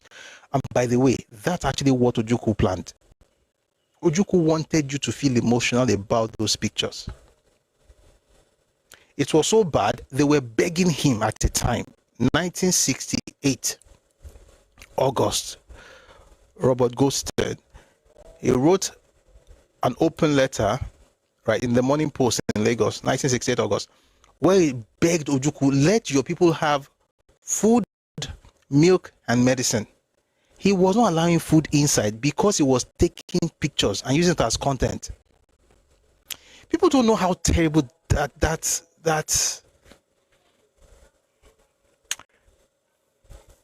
Because you see, when you put the pictures abroad in newspapers and you spread abroad, everybody sees it. People feel some, and you should feel somehow about it. You should feel bad. Why should people suffer like this? But here's the point: even when help arrived, he still refused to allow his people eat. You know, people are looking at like I'm making things up. I have not read a lot of stuff. Let's read this one.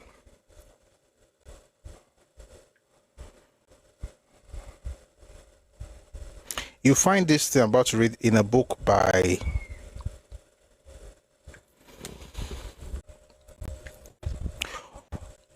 Open Letter of Resignation to Odumegwu Ojukwu, published by Morning Post, Lagos, August 17, 1968, from Robert S. Goldstein, Public Relations Representative of Biafra in the United States. As your public relations representative in the United States, it is my distasteful duty to tender my resignation based on the following points. Point 1. In November of 1967, when we met in Umuahia, you and your cabinet were very impressive. You told me of the woes of your little republic, that thousands of people were dying, and more were prepared to die for freedom's sake. You and your cabinet told me you believed world opinion would help your cause if you could get your story across. You expressed the opinion that very few, if any, people in the United States knew of the plight of the Biafrans. You asked me to tell the world that Britain had teamed up with Russia in a conspiracy with the federal government of Nigeria to murder every Igbo in Biafra. You suggested I use my talents to induce the press to write about the Biafran side of the war, as at that time all news came out of Lagos. You will recall I did not take the assignment that day, but stayed on several days before deciding to take that job, to help win the peace. At that time, I said to you and your cabinet that I was taking the assignment, making it crystal. I'll tell that again. At that time, I said to you and your cabinet that I was taking the assignment, making it crystal clear. I will try my best to help win the peace, not the war. Point 2. I immediately arranged the first World Press Conference in Biafra, inviting the US press as well as journalists and television people from England, France, Switzerland, Africa, and other parts of the globe. This was the first news breakthrough. I arranged regular trips into Biafra for the world press, helped set up stringers and so on, so that your statements and the statements of your cabinet would be heard. At that time, I was absolutely positive you were right, and your cause was a just one in the best interest of the free world and your countrymen. Point 3. Finally, the Republic of Biafra was recognized first by Tanzania, then quickly followed by Gabon, the Ivory Coast, and Zambia. Our public relations work was paying off. World opinion was starting to side with us. Peace talks were arranged at Kampala. I thought that if anyone walked away from the table, it would be the federal government. But to my dismay, it was Biafra that left the conference. After all the fighting and killing, I knew that peace would not come easy, but I could not understand leaving the peace conference until the last point was negotiated and the avenue explored. Point 4. Then urgent telex messages were received from Biafra telling of tens of thousands of people starving in the refugee camps, the villages, the bush country, stating if something went down in the next few months, over 1 million women, children, and aged would be starved to death. I immediately contacted the press, urgently petitioned the State Department for action on their part. Food, medicine, and milk were sent to the only available port open for immediate shipment to Biafra via land roads through federal and Biafra territory, under the auspices of world organizations such as the International Red Cross, among others.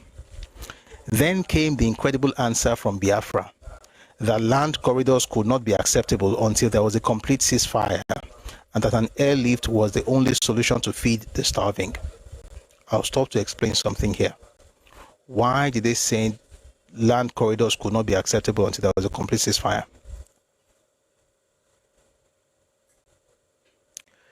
And that an airlift was the only solution to feed the starving. Why? Because Caritas, particularly, and some other international bodies were smuggling weapons using the land corridors, and Nigerian forces were inspecting those crates. The crates where you're supposed to find food, they were finding guns. You find this in ICRC report, but we're not going to go there now, so I can finish this one. They were discovering guns. So it said be using it, just airlift the food. Imagine your people are dying. People want to give you food. You're saying that don't come on the road. Go look for aeroplane.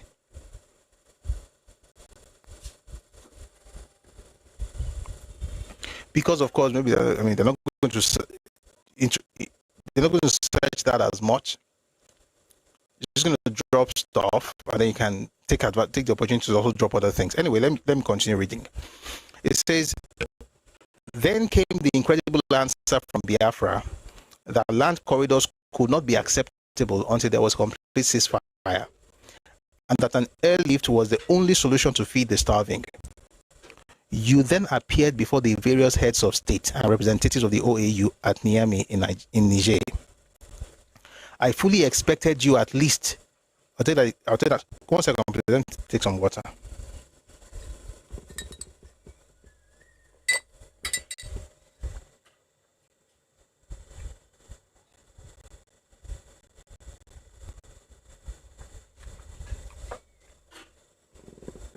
Nkiruma, do I see your comment on YouTube? Don't worry, I'll read it. Just be patient,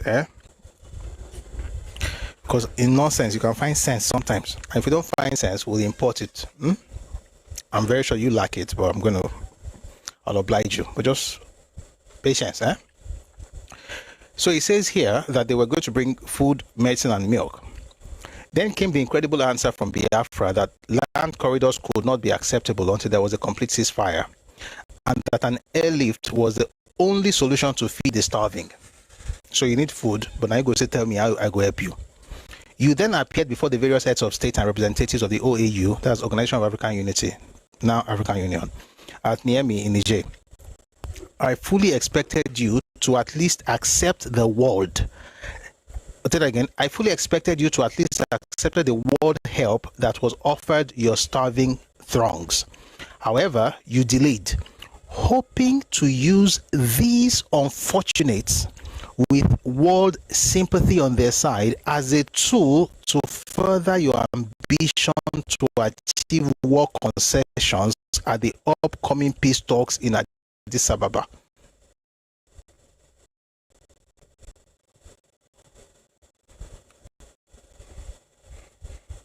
By the way, everything I read to you from Anthony Nauro earlier in Crisis and Conflict in Nigeria by H.M. Green, that was from Addis Ababa. I did not write this so. You delayed, you delayed hoping to use these unfortunate, like these unfortunate people who are starving, you delayed hoping to use them with world sympathy on their side as a tool to further your ambition to achieve war concessions at the upcoming peace talks in Addis Ababa. Therefore, you created content. Thus, victims continue to perish needlessly of starvation, the most agonizing death that can befall any living creature. Ask yourself the question, did anybody in Ojukwu household die of starvation? The answer is very simple. No. Not one. These kids had chocolates and toys during the war. But no, you should be angry with me and I will lower.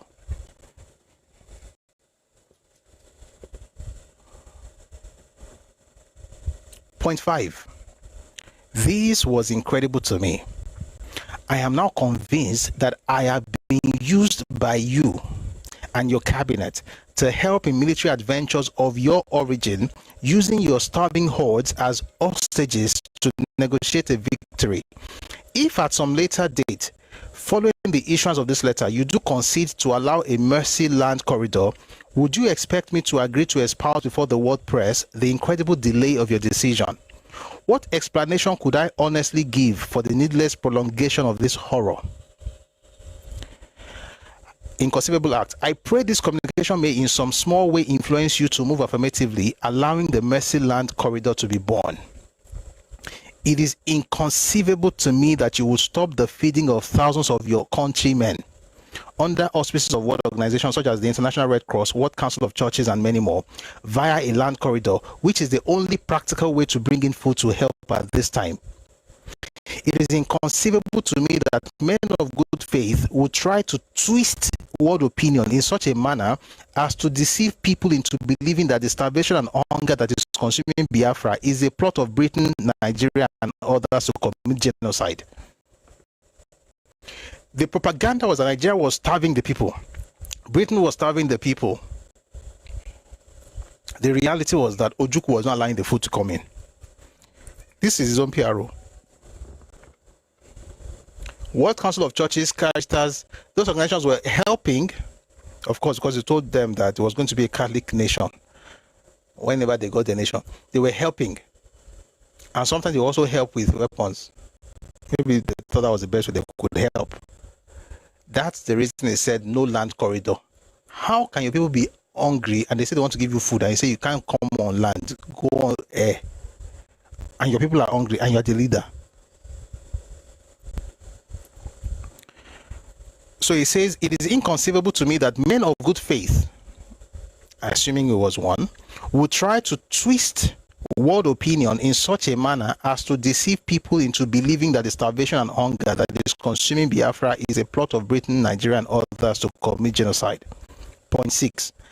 I cannot in all conscience serve you any longer, nor can I be a party to suppressing the fact that your starving thousands have the food, medicine, and milk available to them. It can and is ready to be delivered through international organizations to you. Only your constant refusal has stopped its delivery.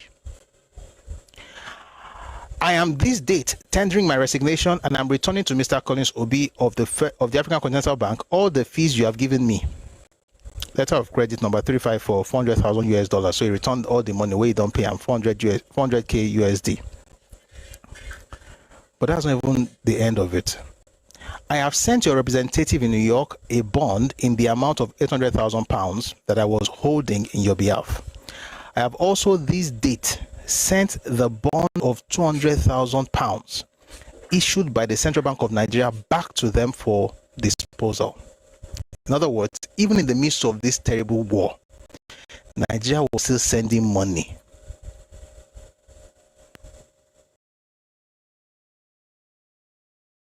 Pounds. This is apart from the £500,000 they gave him earlier to feed these people. The money went to use to buy guns.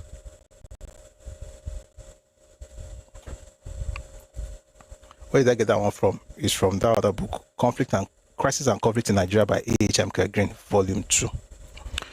Point 7. I am now convinced that one Nigeria is the only solution to peace. I also call upon you, Mr. Ojukwu, to allow your starving people to be fed. Their well-being is of deep concern to me as well as other right-thinking people of the world. Your acting in the utmost haste in this matter is, in my opinion, the first step toward any lasting peace in your country. Robert S. Goldstein.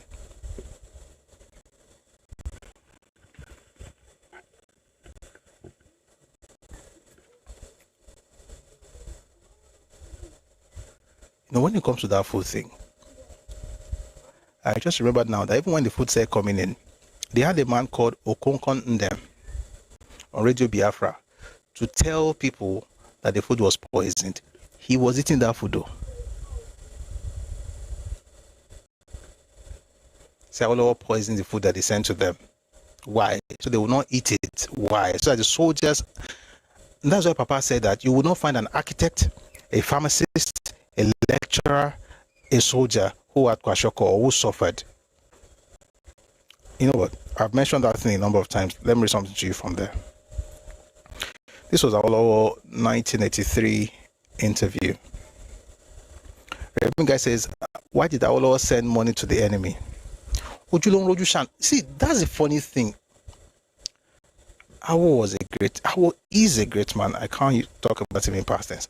Awo is a great man. And he did great stuff.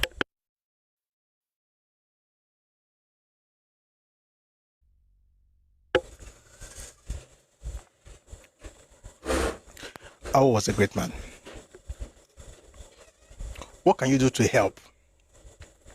How can you reach out to help? You send food, you send money. How would it for them more than their own people did for them? Yet they curse out Awo. That's why I don't believe in all this. By the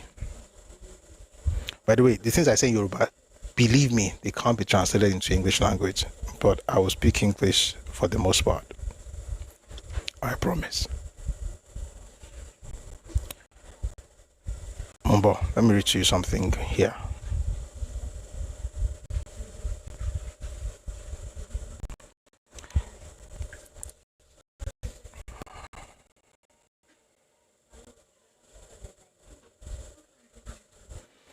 All right, this was, again, like I said, during the presidential election campaign of 1983.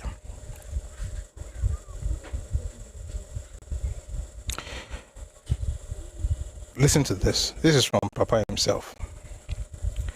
Above all, the ending of the war itself that I'm accused of starving the Igbos, I did nothing of the sort. You know, shortly after the liberation of these places, Calabar, Enugu, and Port Harcourt, I decided to pay a visit. There are certain things which I knew, which you don't know, which I don't want to say here now. When I write my reminiscences in the future, I will do so. Some of the soldiers were not truthful with us. They didn't tell us correct stories and so on. I wanted to be there and see things for myself. Bear in mind that Gowon himself did not go there at that time.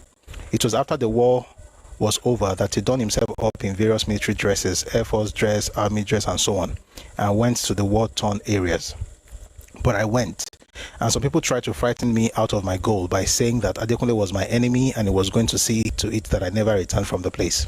So I went. But when I went, what did I see? I saw the kwashiorkor victims. If you see a kwashiorkor victim, you'll never like war to be waged. Terrible sight. In Enugu, in Port Harcourt. Not many in Calabar, but many in Enugu and Port Harcourt. Then I inquired what happened to the food we are sending to the civilians. We were sending food through the Red Cross and Caritas to them. But what happened was that the vehicles carrying the food were always ambushed. Excuse me.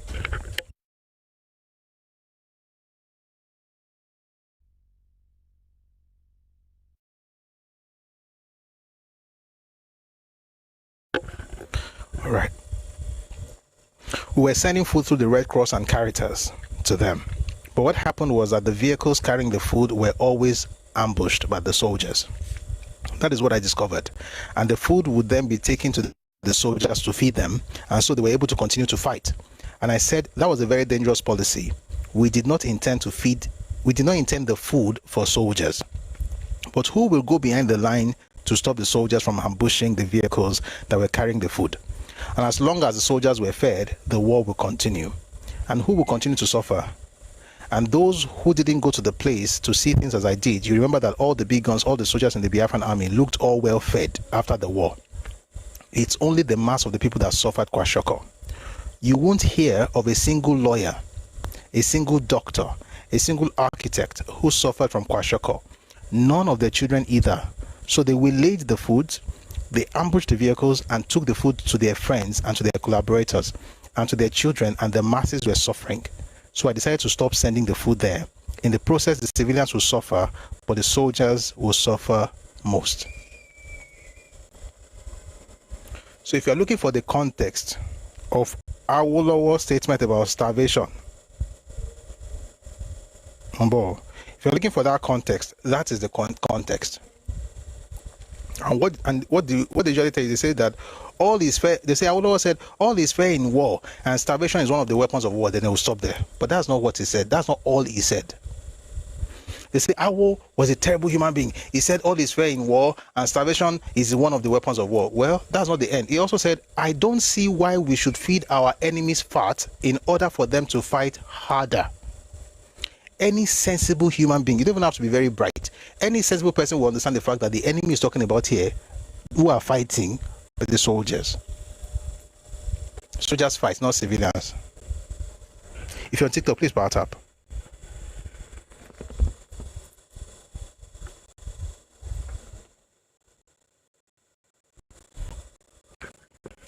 Thank you.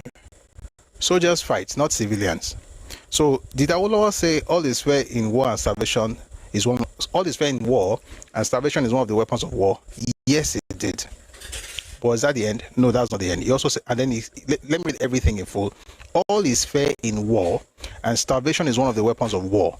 I don't see why we should feed our enemies fat in order for them to fight harder. And I approve the message. My name is Adebusuya Adeboris, and I approve that message. That is how to think. Why should I be feeding the enemy that's fighting me? And that man was wise. He was very intentional about saying that he cannot be feeding the enemy fatter to fight, so that you not say it's the civilians he's talking about. He's talking about the people who were eating the food and fighting harder. On top of the food where I say I won't give your own people. So Ojukwu did not plan to feed his people. When Nigeria sent food to them, they stole that food and gave it to the soldiers, the architects, the lawyers, the doctors, the pharmacists, the educated people. They had food. And I've read, even in this man's book, there was a country, Chinua Achebe. There was nothing wrong with Ojukwu's family. They were fine. He went to their house. It's in the book. They had everything they needed. He and the rest of them, everybody that was useful to his agenda, they were taken care of. And what Papa said here is true. I'll put the video out. When I put this video out, I'm going to put that video of when they went to Lake, when they left Klorukwe, when they surrendered. That's the right word. When they surrendered, led by General Olusegun Obasanjo.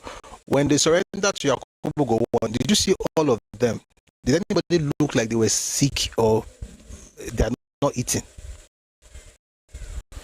All the soldiers, doctors, teachers, lecturers, architects, pharmacists, all those people well fed.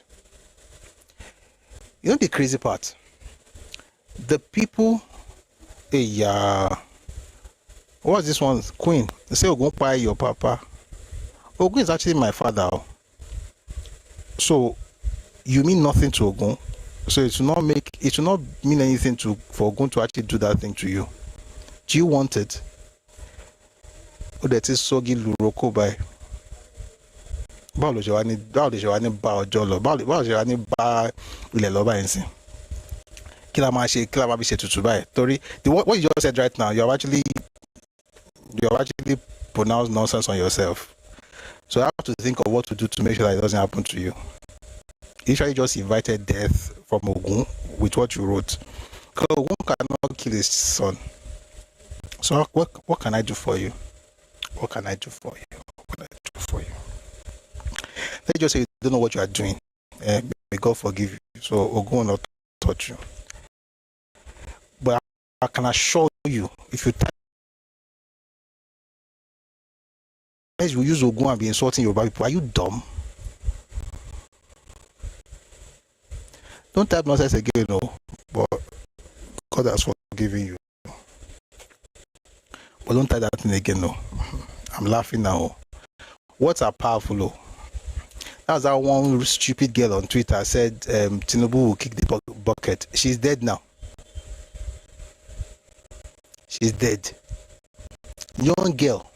I don't know what happens to these children on social media. I just think you can't say anything. Say Tinubu, when Tinubu is going to kick the bucket, you are in your. These are children, teenagers, early 20s. You are looking for the death of. That's the funny thing. He's in his 70s. He's still alive and well. The girl is dead, wishing death on others. And that's the funny thing. You guys will say you are going to church. Queen, I ask you now, you probably have rosary or have a Bible or say you are Pentecostal or Catholic. You don't have sense. And as I used to worry about this thing before, when I was younger, because I'm still young. I used to worry, like, these people go to church. Why are they so bitter? Why are they so angry? That faith, that Christianity, you can't even see it in their life. Cursing, insulting. I've said, if you see YouTube now, it's full of insults. Cursing, insulting people. It's not showing. It's not showing. Your Christianity is not showing. And I'll tell you the funny part. This is what I wanted to say before the clown came. The funny thing is that the children of the lecturers, doctors, pharmacists, architects, the radio hosts, them Chukwumeje, them Achebe, them all of those people, Ojuku, their children, you don't see them getting stupid like these clowns whose fathers actually died. Your fathers died because they were not useful to Ojuku. The only use that Ojuku had for your fathers and it has to be your grandfather because you are very small. The only use that Ojuku had for your grandfathers was content. I did not say it. Robert Goldstein said it. He was taking pictures and sending abroad, and they were dying. And I am actually on their side. I'm on your grandfather's side, not you, Shao, because many of you are ridiculously retarded. But your grandfathers, your grandmothers, I'm on their side. The person who deprived them of food is your own hero. Don't you think you're a bastard? I'm not calling you that. I'm just asking you a question. Don't you think you're a bastard? Because your parents and grandparents died because of the action of a person. But that person, and the person eventually ran away.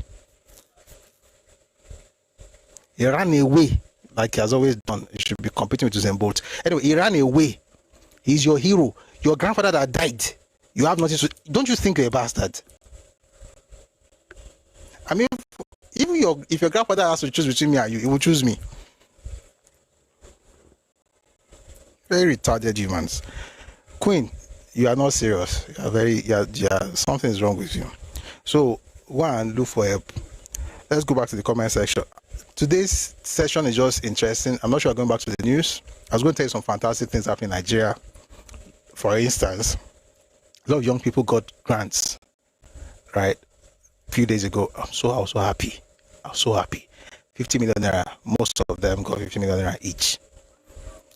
For young guys in different universities, Unilag, different parts, north, south, east, west, they were there, they got money. Even the ones that were insulting Tinubu, they also got the grant. But the beautiful thing is that the federal government is involved, is helping them. So that's what I wanted to actually get to. If we get to it, we'll talk about it. But it's actually good because that's a lot of improvement in what's happening in Nigerian space. Let's read some more comments.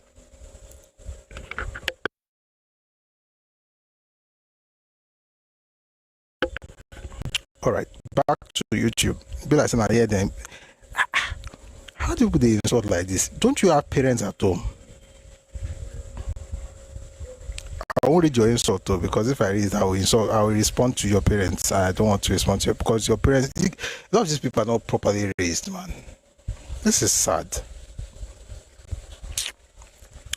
Anyway, New Era says the funny thing is that after they are given their own country, they will still do anything to hold on to Nigerian citizenship. That is the problem. They need to be serious about leaving. No, of course, that's the problem.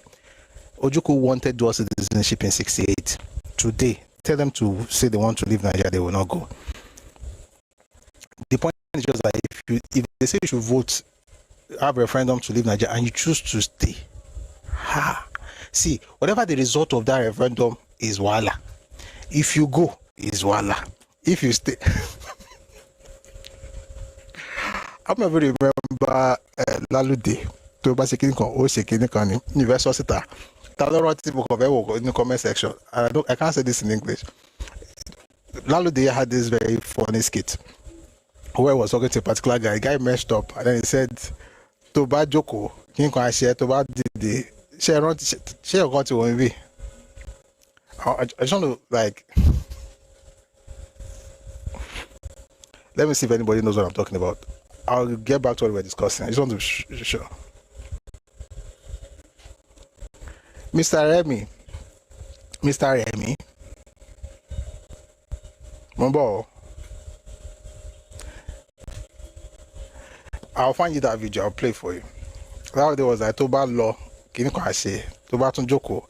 Like no matter what you do, anyway, timba ti ton ma timba ti gbé video jáde ma play ma fi síbẹ̀. That day is something else.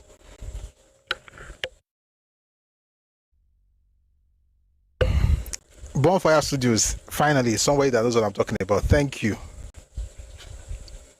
You get it. And to Barry video, Epa send there. And to Barry, I would love to play it. At least someone taking the rest is Joko. To ba Joko, I say, you know, to ba duro. I just came out lot. To ba tun share, no, I tun share. Me first thought a broken, but it was funny. It is funny. All right, let's get back to the conversation.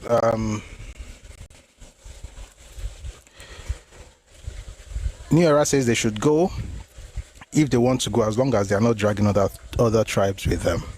Of course,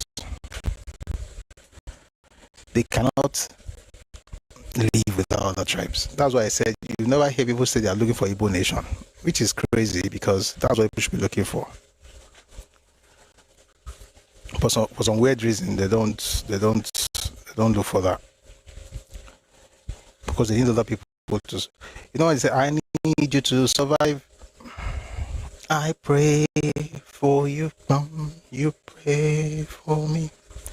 I love you. They don't love anybody. They just need the people to survive. Let's read a few more things. Oniran Nizik, he did not know what he really wanted. He was just doing anyway with their face. New Era said, I'm reading from here. I'm not the one that said it though. New Era also said Azikiwe was always chasing the food train, no matter where it was heading, even if it was the bottom of the Atlantic. It was as unstable as water. White Kobo says, how many Igala can you imagine if they had to fight with Fulani? They would have been far worse Islamic fanatics than Gumi and Boko Haram.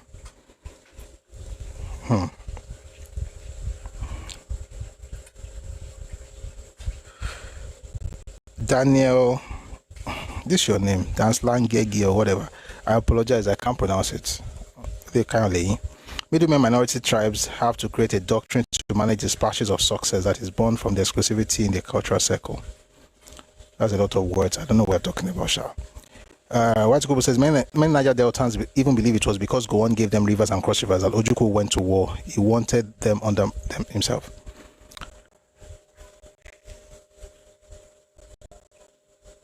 So, if you go back to Zeke did not want the Eastern minorities to have their own space. They want them to have their own states. That's one. By the time they had the Constitutional Conference in 1954, he made that clear.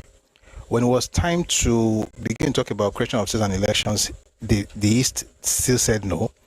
If you look at the Igbo National Caucus Protocol of 1964, they also said no to Eastern minorities having their own place. I think I've read it here before, what they said about... Sorry, let me just ask. Has anybody heard me read that before? Eastern National Protocol, Igbo National Caucus Protocol, and what they said about the Eastern minorities. They essentially wanted them clamped down. Let me see if I can find it for you quickly. Timbari. It's in IUL collections. IUL collection of Nigerian Civil War. We'll read it to you very quickly. I hope I found it. God is good. This is what they wrote. The Igbo National Caucus. This was in 1964. They were reviewing the 20-year plan to dominate Nigeria perpetually. They said it. They wrote it. If you're looking forward to find it, IUL collection of the Nigerian Civil War. You see there.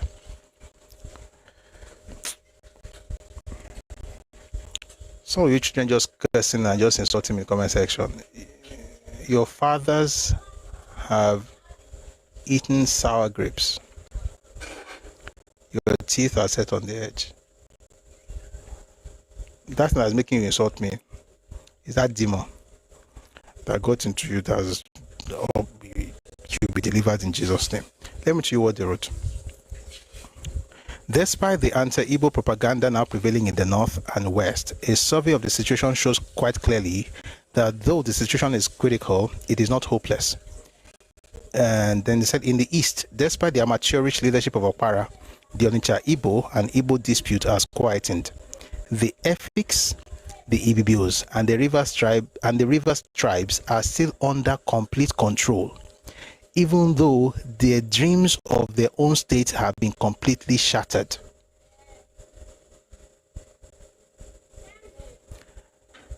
They shattered the dreams of the minorities having their own spaces, having their own states. The Efiks, the Bibios, and the Rivers tribes are still under complete control, even though their dreams of their own state have been completely shattered. That's for the East. They are for everybody. Despite the injuries of Okotiebo and Omosage, we have succeeded in clamping Osadebe firmly on the Midwest saddle, thus taking care of the Urobos, the Edos, and the Shekiris. There is nothing to fear in the Midwest but threats. The West is now the problem.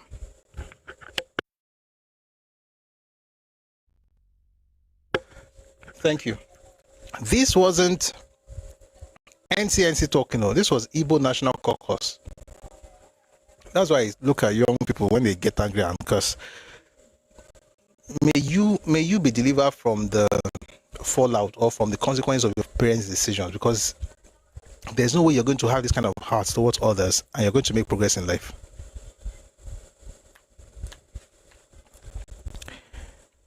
Let's not talk about what they plan for West and the North. We just leave that for now.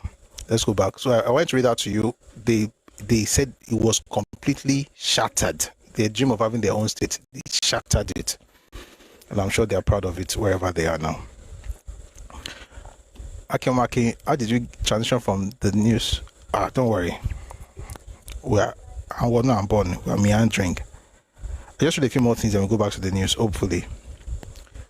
What we've done today is also enough topic now, even if we don't go to the real topic. But to be fair, the topic is 1966 coup, war, and Biafra propaganda.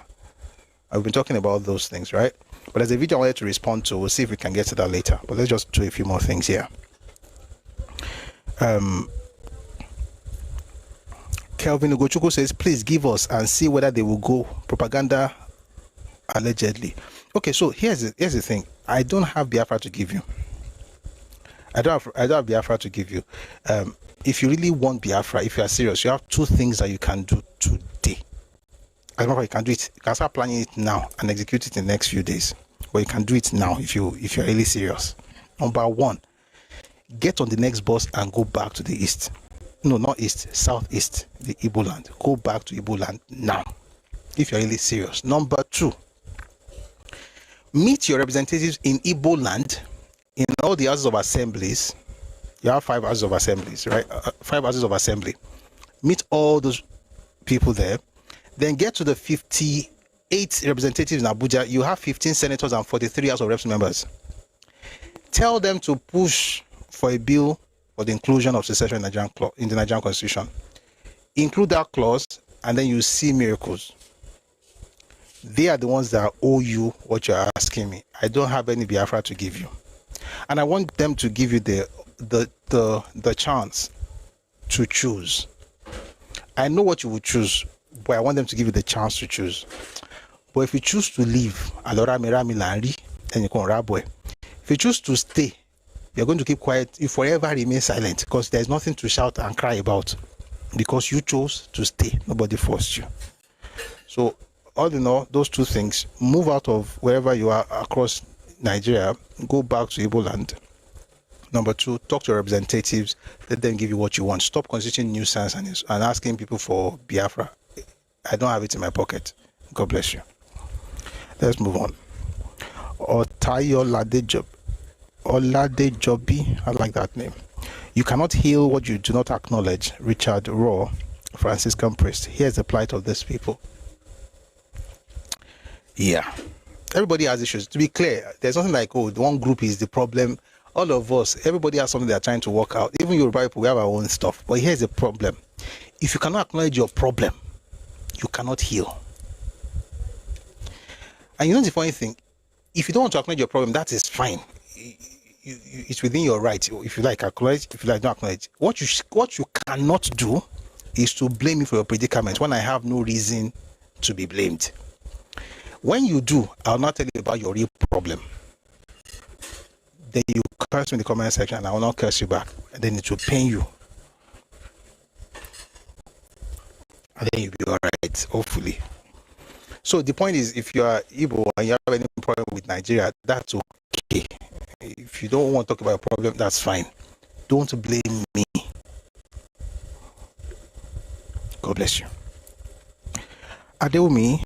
Oh, in Kiru, it says Lagosians and Ijebos are not Yoruba, so you will be landlocked too. This one is very dumb. You know, some people, you know the same way they give. I must say it. In some places in this world, stupidity is an inheritance. This one got double portion. Because how on earth are Ijebu and Eko people are worried not Yoruba? They are Yoruba now.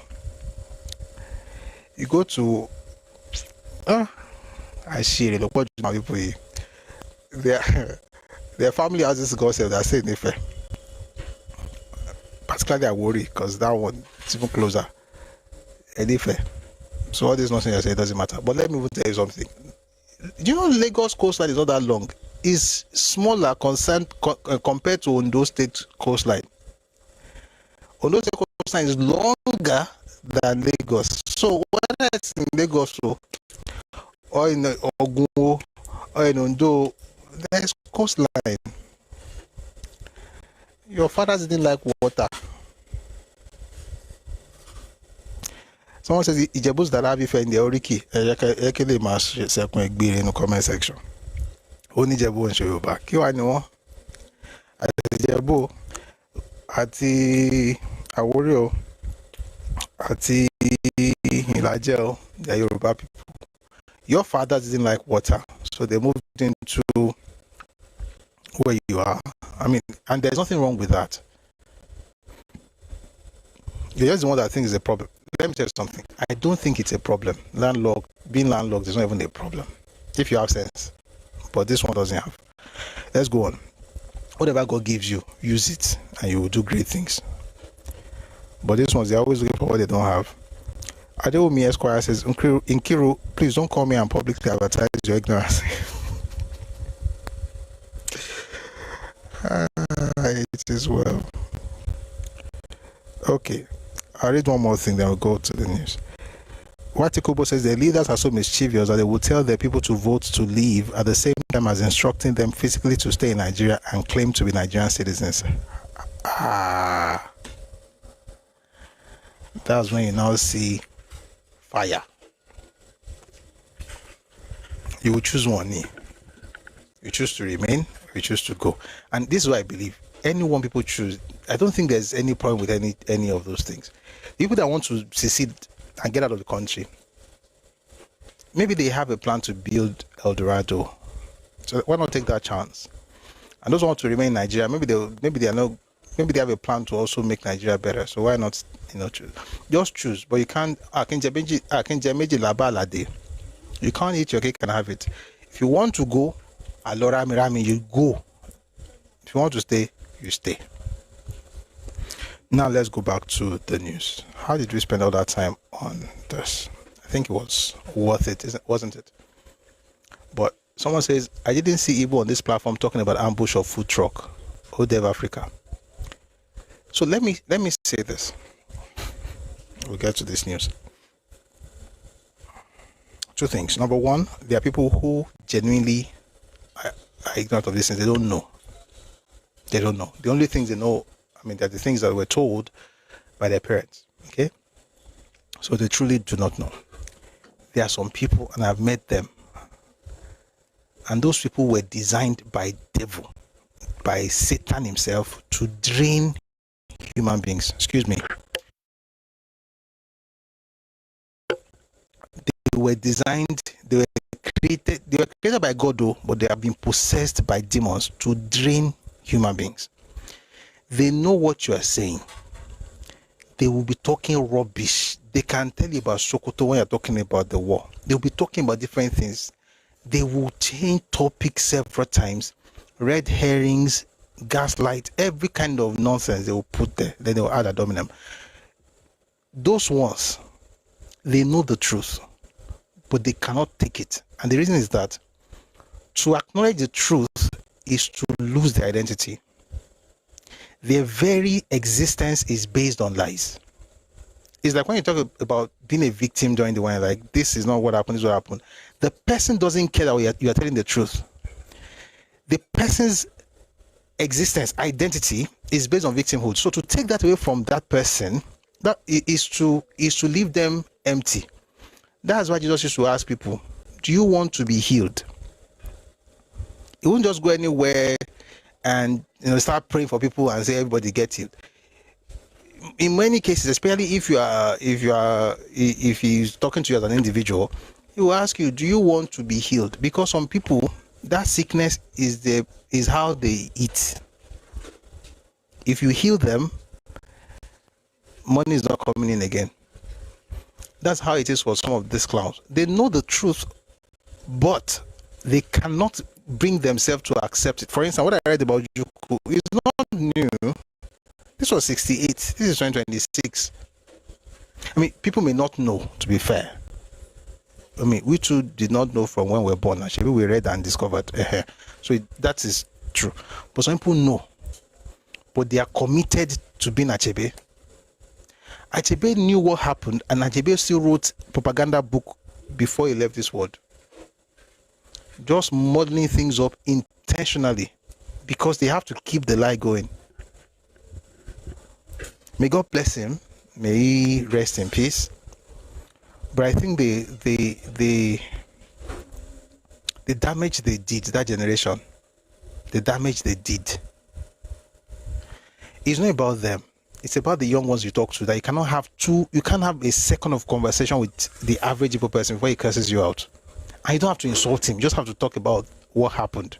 Start throwing tantrums and acting as if he's demon possessed. Because lie belongs to the devil. Lying is the devil. Jesus said that in NIV, said that Satan is the father of lies, and when he speaks lies, he speaks his native language. KJV says he speaks of his own accord. But if you read New International Version, say he speaks his native language. So anybody will lie, now Satan picking. Any small thing, they will curse you out. If you hear the truth, they are triggered. Everybody will be all right. Let's go to the news. I hope everybody is fine now. God bless everybody. News. INEC discontinues recognition of David Mark-led ADC. This is from Channels TV. The commission said it will no longer engage with either faction nor monitor any meetings at the Federal High Court. The National Electoral Commission INEC says it will henceforth cease to accept correspondences from either the David Mark-led African Democratic Congress ADC faction or that of Rafiu Bala, following a review of the Court of Appeal judgment on March 12 this year. A statement signed by the Chairman, Information and Voter Education, Mohammed Kudu, also noted that the Commission will no longer engage with either faction or monitor any meetings, congresses, or conventions of the two groups until the matter at the Federal High Court is decided. The Commission further announced that it will remove the names of David Mark from the INEC portal, which they have done. I checked. Rafiu Bala, who was the vice chairman of the ADC before the David Mark-led Caretaker Committee assumed control of the party, approached the courts to challenge the emergence of David Mark and his colleagues at the National Working Committee. So it's quite interesting what's happening at ATC. They've not even had a chance to leave, and the party hasn't had a chance to leave, and it's already dying. So they have factions now. Can you imagine? Be like some people are still going to port and join another party. I mean, I predicted that anyway, but I think it's still going to happen. The only person I feel sorry for right now is Kwakwanso. That's the only person I feel sorry for. Because, oh, thank you, Shonobankwa. Thank you for typing that. Momo is B, or Nimi, or, and B is B, not KP. Thank you. I feel sorry for Kwakwanso because he just joined last week, Abi. Was it last week? He just joined. So, last week on Monday, just joined. So, to now get into all of these things, I think it's sad. And I hope they actually settle the matter so that nobody will be shouting that there's a one-party system in Nigeria. We don't want to hear that. All right. Let's take a break with this news report. This is from TVC News, actually. It's from TVC News, and it's good news, actually. Amotekun hauls 35 suspects and seizes 120 bikes in Ondo. That's 120 motorcycles in Ondo State. Operatives arrested 35 alleged criminals and impounded 120 motorcycles during intensified patrols across volatile zones in Ondo State to clamp down on banditry and illegal riding. Take a listen to this. You can't listen, no. Hold on, please.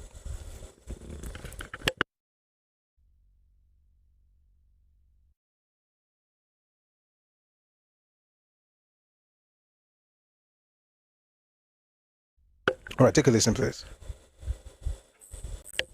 The Ondo State Security Network Agency, also known as Amotekun Co., has arrested 35 suspects over various criminal offenses across the state. The Co. also impounded 120 commercial motorcycles for violating the state government restriction order. Senior reporter Ayodiji Muradio has details. These are the suspects arrested by operatives of the Amotekun Corps across the 18 local government areas of Ondo State. The suspects are linked to crimes including kidnapping, human trafficking, rape, housebreaking, and motorcycle theft. Parading the suspects, the state commander of Amotekun, Adetuji Adeleye, said the arrest followed coordinated operations carried out across the state. A breakdown of the arrest shows that 3 suspects were picked up for human trafficking, 11 for kidnapping, while 19 were arrested for breach of law and order. The commander added that some of the suspects specialized in breaking into homes, often targeting residents when occupants were away, including during religious services. Some of them also engaged in dismantling the Okada, and in the process of selling them as spare parts, we were able to arrest them and we made them to reassemble the Okada. Our men equally responded swiftly to an emergency call in Owo, where a Lexus Jeep was stolen. We cordoned off all roads leading in and out of Owo, and within 3 hours, about 2 a.m., we were able to retrieve the Lexus Jeep. The Adeleye also disclosed that 120 commercial motorcycles were impounded for violating the state government restriction order. Okada that flout this order in the 18 local governments. Right now, we have well over 120 Okada arrested in all the 18 local governments. The enforcement continues. The Amotekun commander said the suspect will be charged to court after investigations have been concluded and assured residents of the state of adequate security. Ayodeji Moradeyo, TVC News, Akure. All right, that was TVC News, and good news because, I mean, we have less folks who can disturb the peace in Ondo State and the Southwest. And the same vein, Sunday Igboho unveils new security outfit Ijayekun Kokolele, Ijayekun Security Alert to tackle insecurity in Yorubaland. Sunday Igboho announced the formation of a new security organization in Ijayekun Security aimed at combating terrorism and insecurity across Yorubaland. Take a listen to this.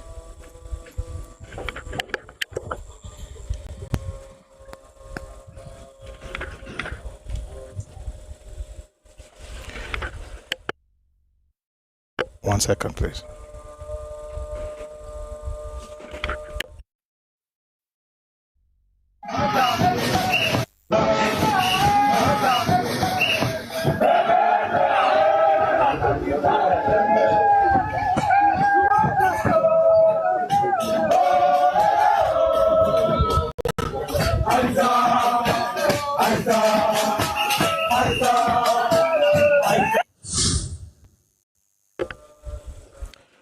So Sunday Igboho has started his own security outfit, Kokoko Lole.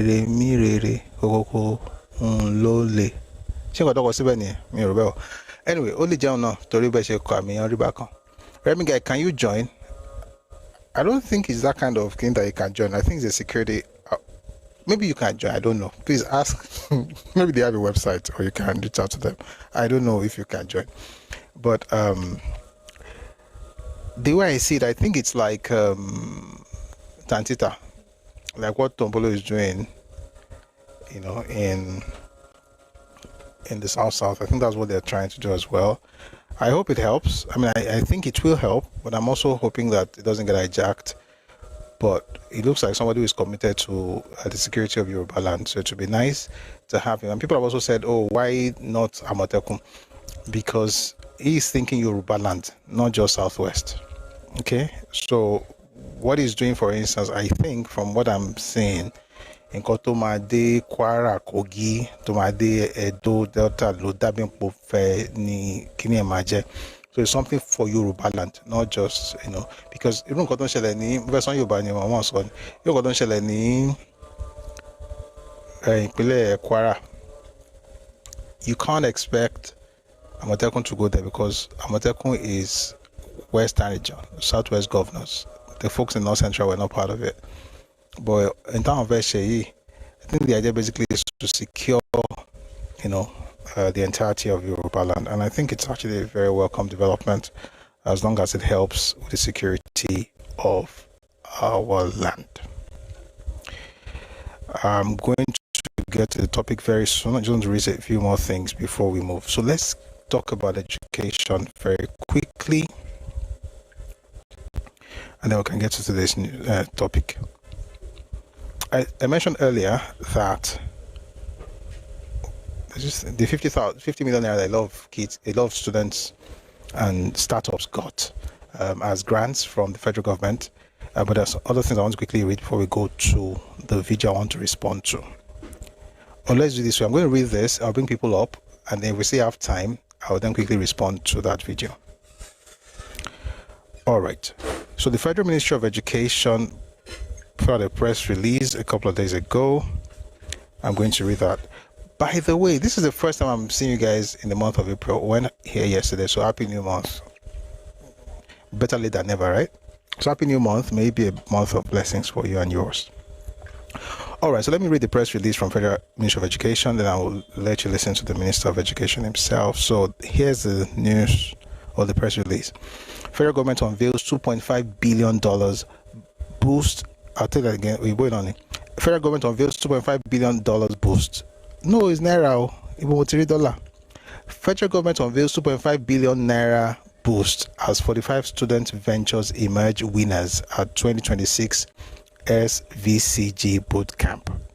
The federal government has awarded 2.5 billion naira in grants to 45 outstanding student ventures at the 2026 Student Venture Capital Grant SVCG Bootcamp and awards held at the UNDP Innovation Hub, Lagos, following a rigorous selection process involving 65 finalists.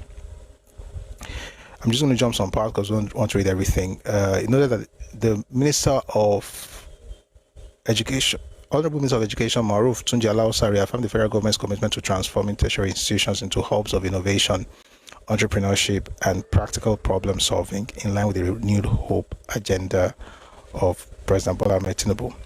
He noted that the beneficiaries can access up to 50 million naira in equity-free funding, alongside mentorship, incubation support, and digital tools, highlighting over 30,000 applications from 404 institutions as evidence of Nigeria's growing innovation capacity. Take a listen to the Federal Minister of Education, Dr. Tunji Alausa. To ASU agreement, President has directed myself and Mrs. Adiza Bala Usman to find a way to develop a national research development fund to fund research. And the President had looked for areas of mobilizing significant amount of money, not that will be out of the appropriation, to fund research. We're already working on that. So now, 1% of GDP, good chunk of money to fund research. At the end of the day, we will have a robustly funded research development fund in this country. Never happened before. Okay, so now, and the President was probably proactive. The President never saw the ASU agreement. He just called us and said, listen, I don't like the way research has been in this country. There is no, the government doesn't have a proper way of funding research. You two go and work, come to me on how we can fund research properly. So this is brilliant. And this is what we've been waiting for, and I'm sure it's going to help university education in Nigeria. Before we bring people up, one more video. I'll bring people up, and then we'll respond to the video. Timofey reacts. That will be later. This man is supposed to be a Reverend Father. His name is Reverend Father Ebube Monso, and he has a word. I don't know if it's from God, but he has a word that I think people should hear, particularly Yoruba people, particularly those in obedient movement. This is what the Reverend Father had to say. Take a listen, please. There are so many lessons derived from today's episode.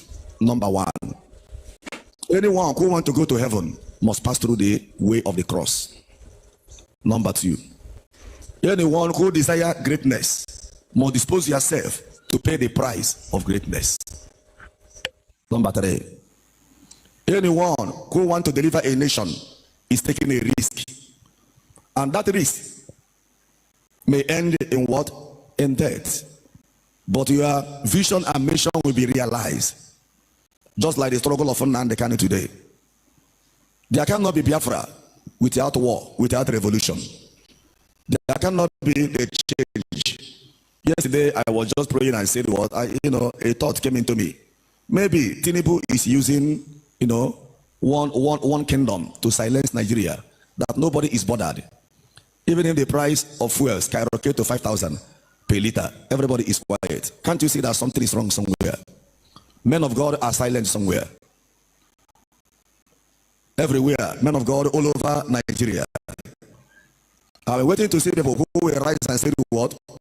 No, Nigeria must end. People are comfortable with it.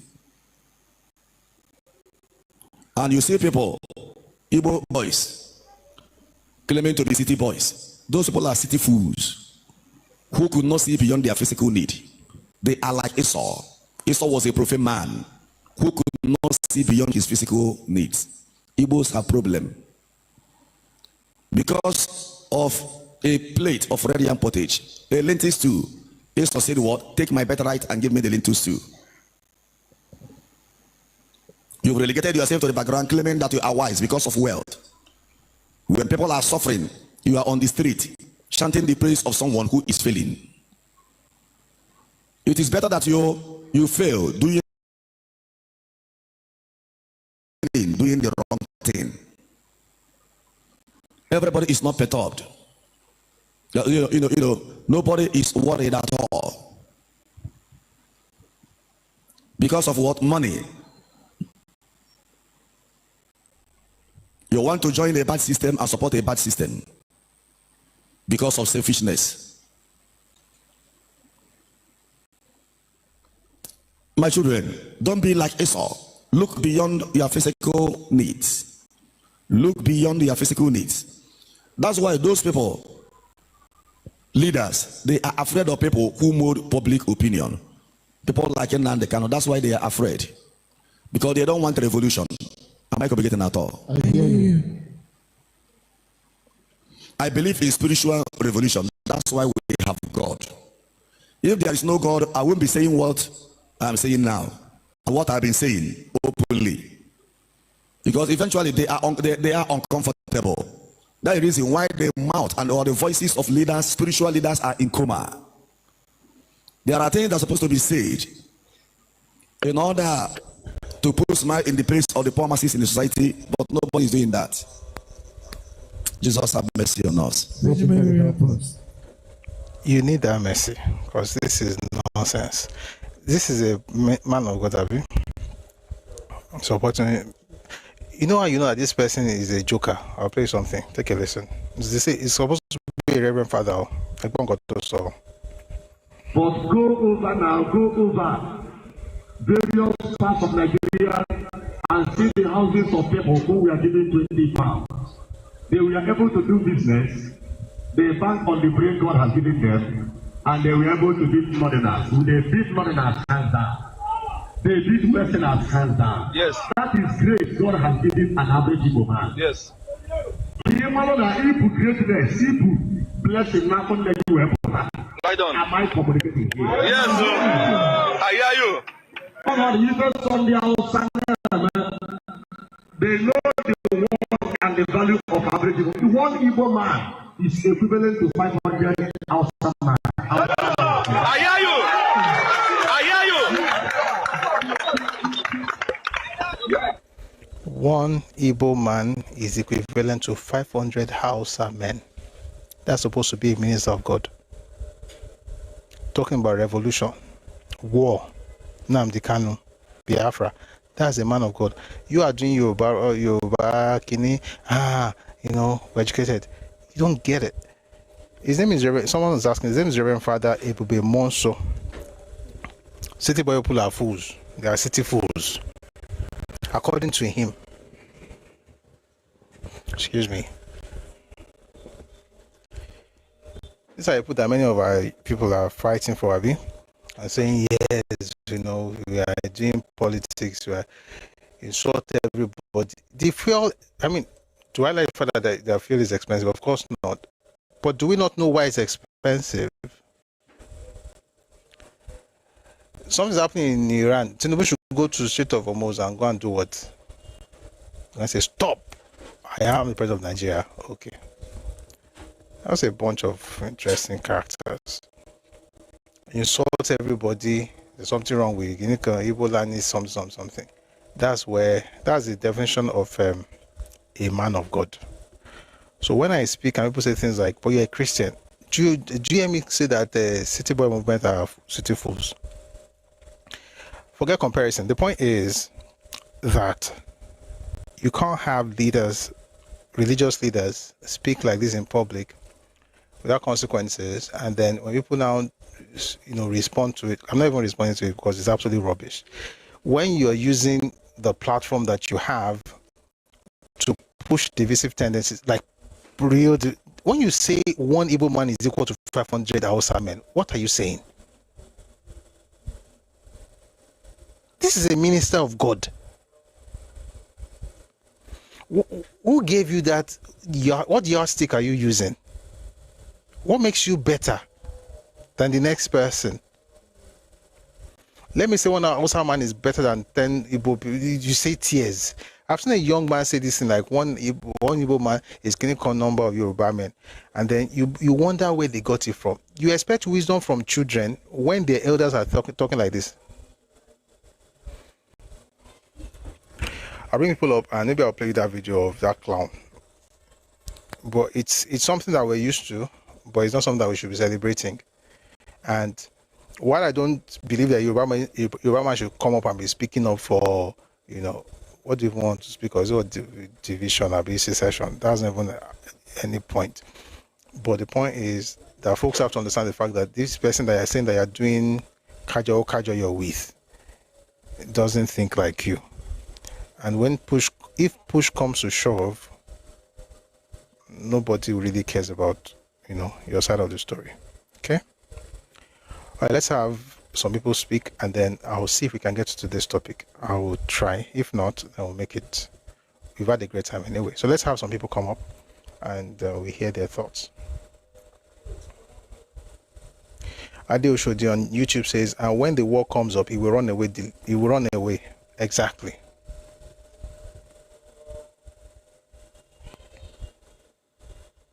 You say, we hear you, sir. One of us is more than 500 of them. We hear you, sir. It's as if we are back in Biafra, Radio Biafra. Just propaganda. Any small thing now, everybody's tijapa. All right, let's listen to some people. Let's have Mr. Remy and then Adeglo. Adeglo, are you there? Okay, I think he's just trying to get up. Mr. Remy, I hope that's your name, because Remy. My name, Remy Azan. Okay, you got it right. So, Mr. Remy, am I going to Remy more? Professor. Sir? You have, you see, you have the patience of a saint. You have the patience of a saint. I keep telling you that. You see, all this one, but Papa Awolowo is the best thing that has ever happened to the human race. But one mistake he made was to think these people there, these animals from that place are human beings one can deal with. Professor, you are they are not animals now. They are human beings. They are not Professor. You see, that's the thing. Why keep the money? Shetri, the money you said he sent to this gold man to go and give to do that, he should have used that money for propaganda as well. Maybe the Biafrans were running propaganda. But instead of giving them a dime, go and use that money for propaganda as well. The ISB and Nigeria had more money than them. You see, these people, and it's the same thing they're doing now. These people, in as much as you always excuse and pamper them, we will never get away with we will never find a solution in that country. And for me, personally, they should put this thing to the people. Let us have a referendum.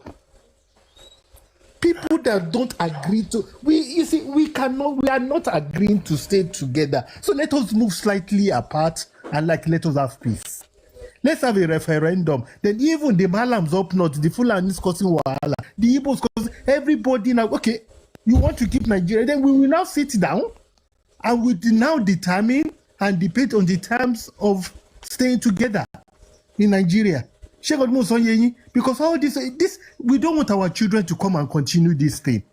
It's a never-ending story. And these two people, these two regions, they contribute the least. They bring the least to the table, but they create the most everywhere. And where do all of them run to when they cause wahala in their place? They run to Yorubaland to seek refuge. So, Professor, me, I don't know. You are one Nigerian man, but me, with the moment you get to that place, me, I turn down the mic and I look somewhere else. It's not going to work. Lie. Okay, sorry, Professor. That's just my own.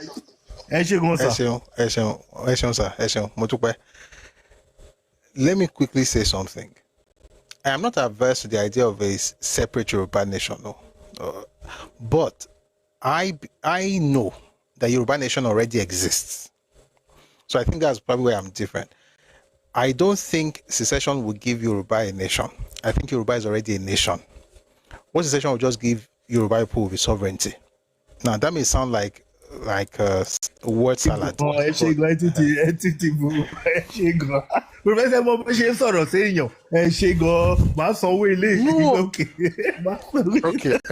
No.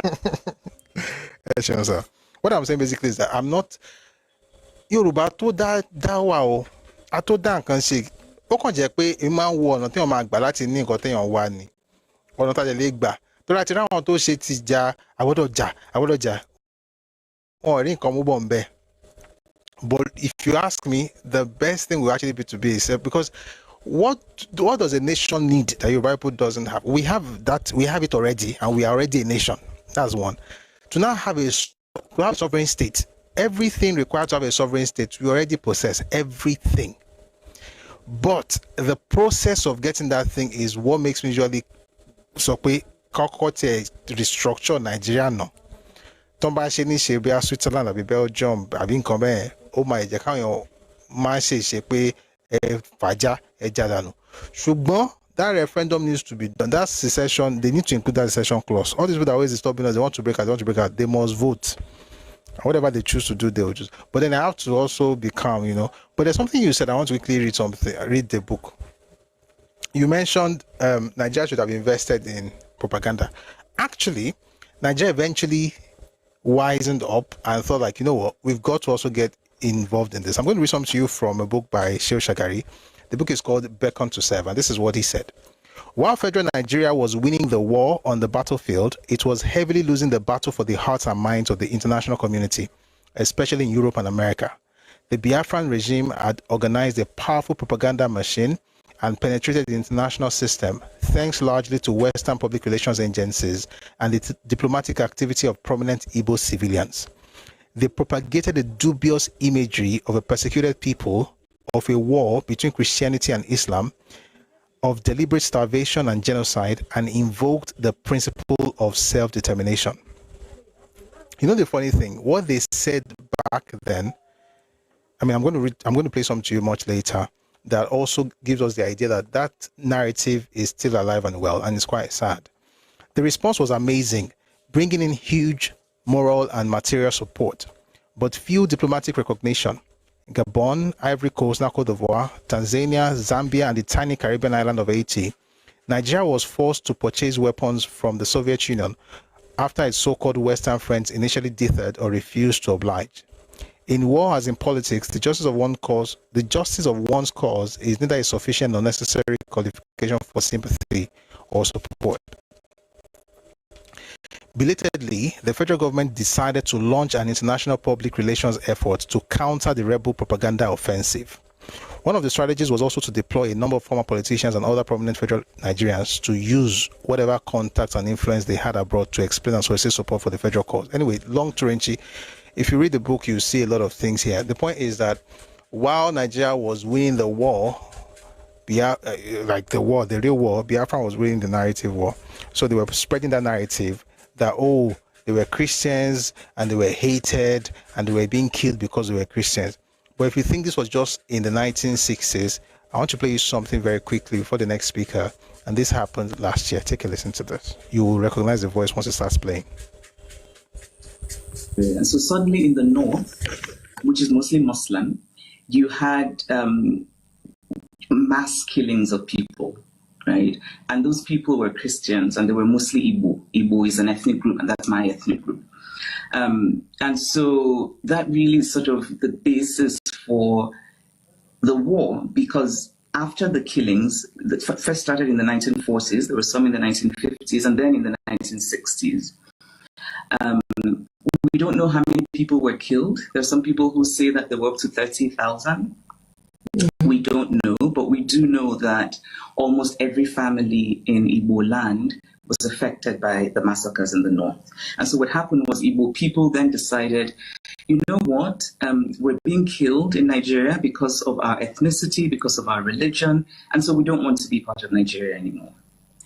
And so they decided to secede from Nigeria and call their country Biafra.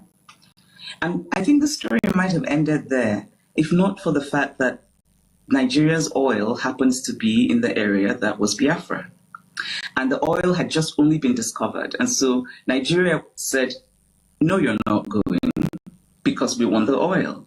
And that's really what the war was about. So Nigeria fought to keep Biafra in sort of to stop the secession of Biafra.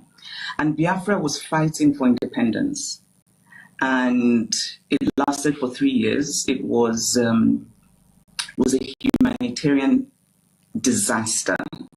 And I think it shaped so much in the world.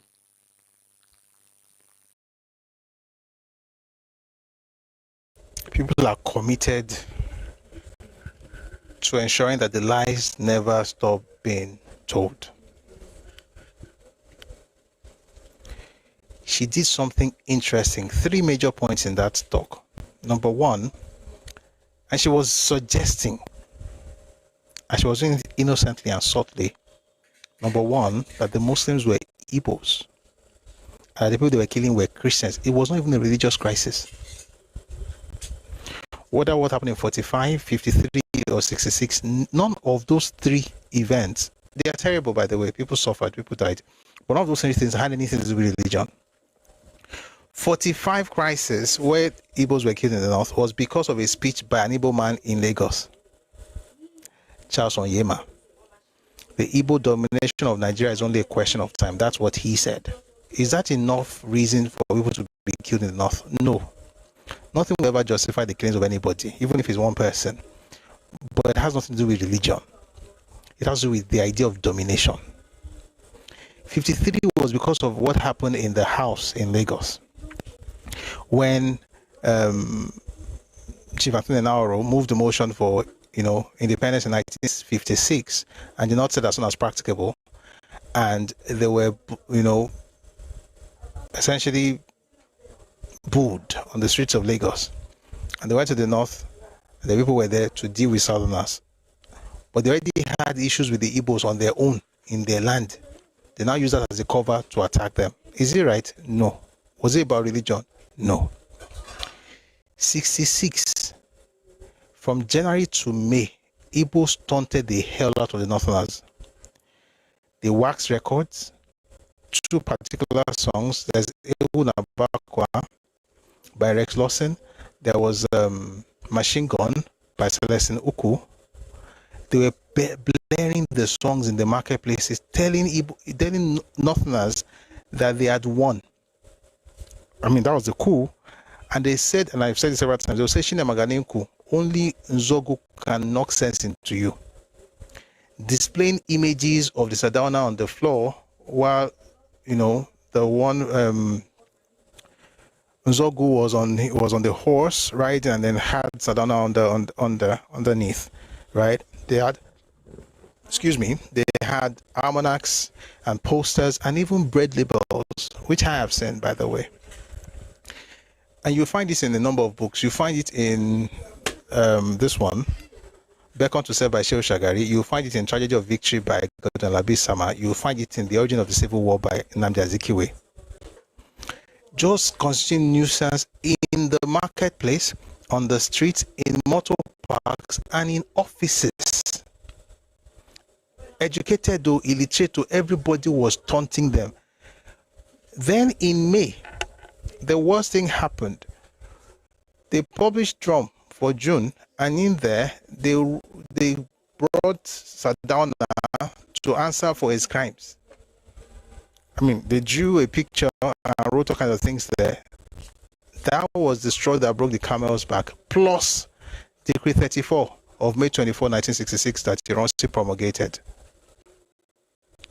None of these things has anything to do with with religion. And when she's saying the oil was in Kinikon, that they fought because of the oil, they should be asking Chimamanda that what did Biafran soldiers and Ojukwu did to people that actually owned the oil in Rivers State and by present-day Rivers State and Bayelsa. Why did I play that video? So that you know that the Biafra propaganda that they're writing about here that happened in 1967-68 did not end. It's still alive. And people's survival is actually hinged on the propagation or on the fact that the propagation of that narrative has to continue, right? The survival is hinged on the continued propagation of that narrative, and it's a very sad thing. People write books, you expect that they are knowledgeable. Maybe they're knowledgeable, I don't know, but the propaganda is still alive and well. Now, here's the point. if you're from the South and you want to live by the propaganda, I have no problems with you. It's not my business. Two things: you cannot use that propaganda around me and expect me not to speak up because you're of one Nigeria. That's not one Nigeria. That's your definition of stupidity, because you want me to agree with your lies and make myself feel bad about your issue because you deserve the right to feel good because you lost people in the person that made you lost people is Ojukwu. Go and talk to him. I have nothing to apologize for. Number two, Yoruba people who are easily, what's the word now? Manipulated. Like you're like, oh yeah, you don't know what happened. It had nothing to do with all of that. But she keeps saying it. They write books, they have sessions, they do all these things international, be talking things. It's important that Nigerian stories be heard and their books have been written. Now, just to be clear before the next speaker, this does not in any way invalidate the pains and the sufferings of the people. We're not going to jump to conclusion, right, based on what happened to tell us why it happened. You don't know why it happened because definitely your why is based on propaganda from Radio Biafra. The what happened, people died. Terrible stuff. Excuse me.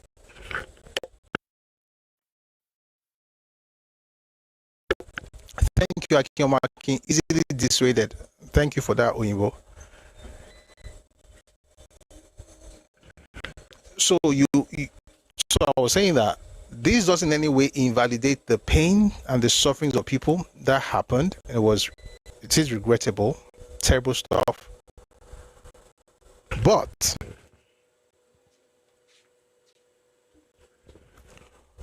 Tabayan Sukun, you can acknowledge the pain without, dancing to the tune of liars. Let's go to Adeglo. Good evening, Adeglo. Good evening, sir. Evening, ma. Ekalema. Happy New Month. This is your first time on stage. Me mo pe obìnrin ló wà ní obìnrin ló ń lo account yìí. Happy New Month, yeah. Happy New Month, ma. Yeah, God bless you. Thank you for all you do. Thank you very, very much. These people, I don't even know where to start. Okay, about maybe 2 years ago, my children went on excursion. So when he came back, I was asking him about it, and then he told me that they took them to a place where the British used to hide during the maybe First World War or Second World War.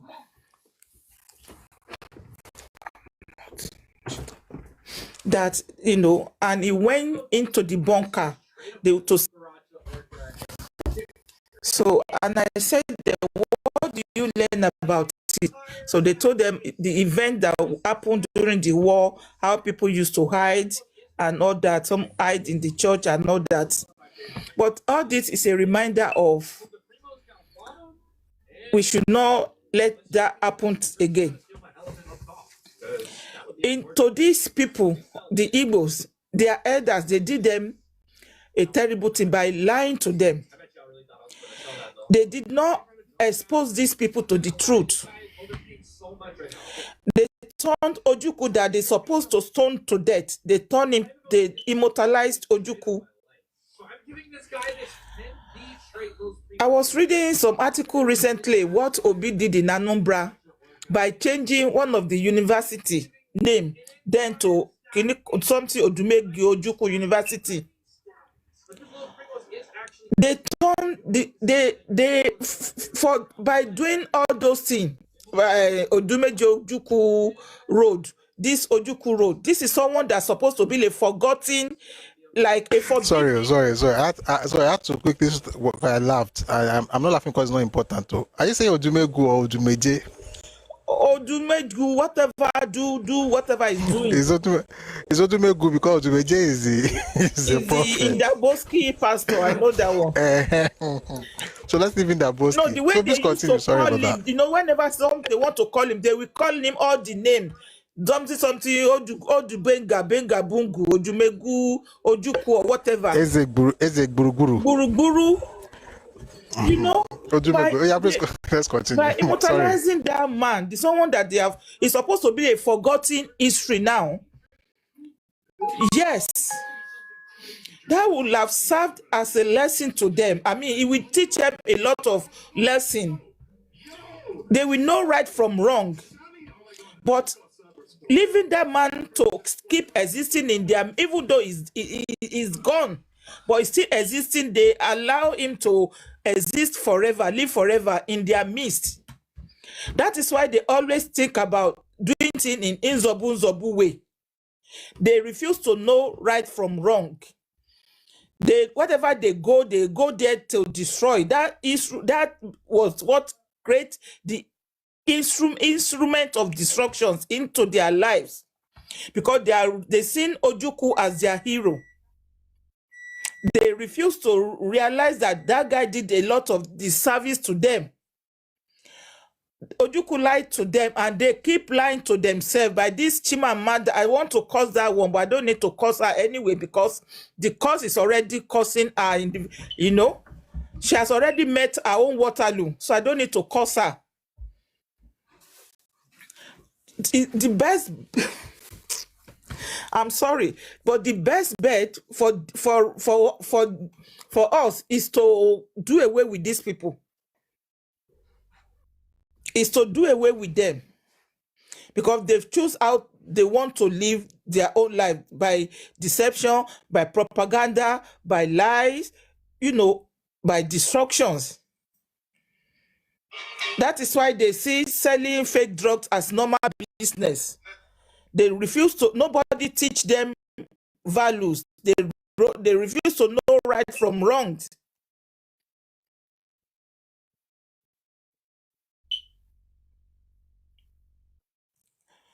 So if by continue, can you reduce the volume, please? By continue living with them, I don't think there is going to be headway. I don't think so.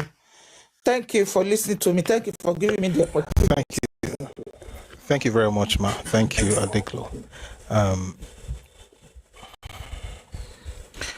To be honest, I think that the way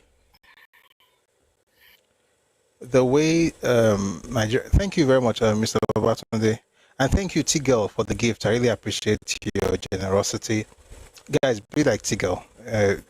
Gifts actually help the life. It helps us get to the FYP. Okay. But yeah, and thanks, Mr. Remy, for the gift as well. Thank you very much for your generosity. All right. Yeah, I think it would be nice if they could get their own nation. I mean, for one, people stop calling Nigeria Zoo. I was shocked earlier today. I saw someone from South Africa saying Zugeria. I was like, what you call people in Guinea? So they call us all kinds of things. And it would be nice if they can get it. I want them to get the nation, but there are two ways to do it. One is to do what the Malaysians did, but we can't do it. And the reason is that we don't have, again, it comes back to the same thing. We don't have one major ethnicity to be, right? Like the Malays.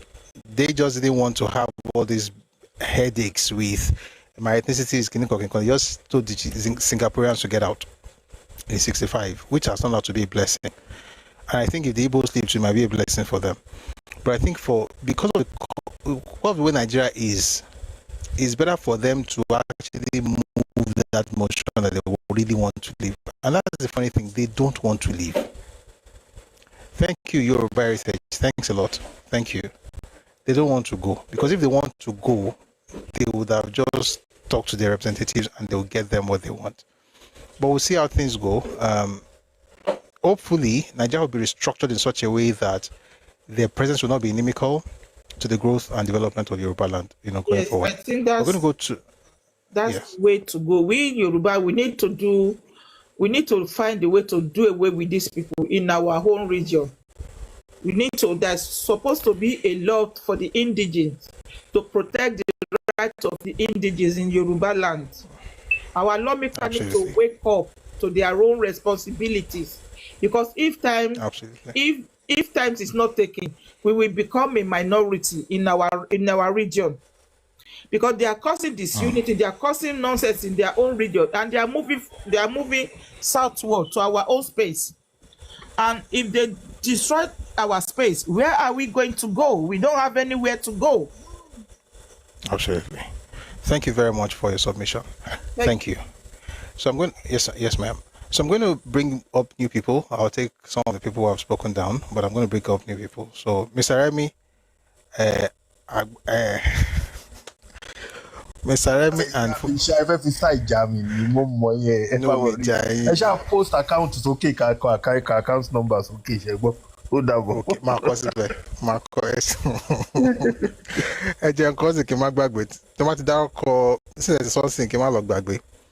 I'll respond to you, Aki Omaki, but let me first respond to Mr. Remy.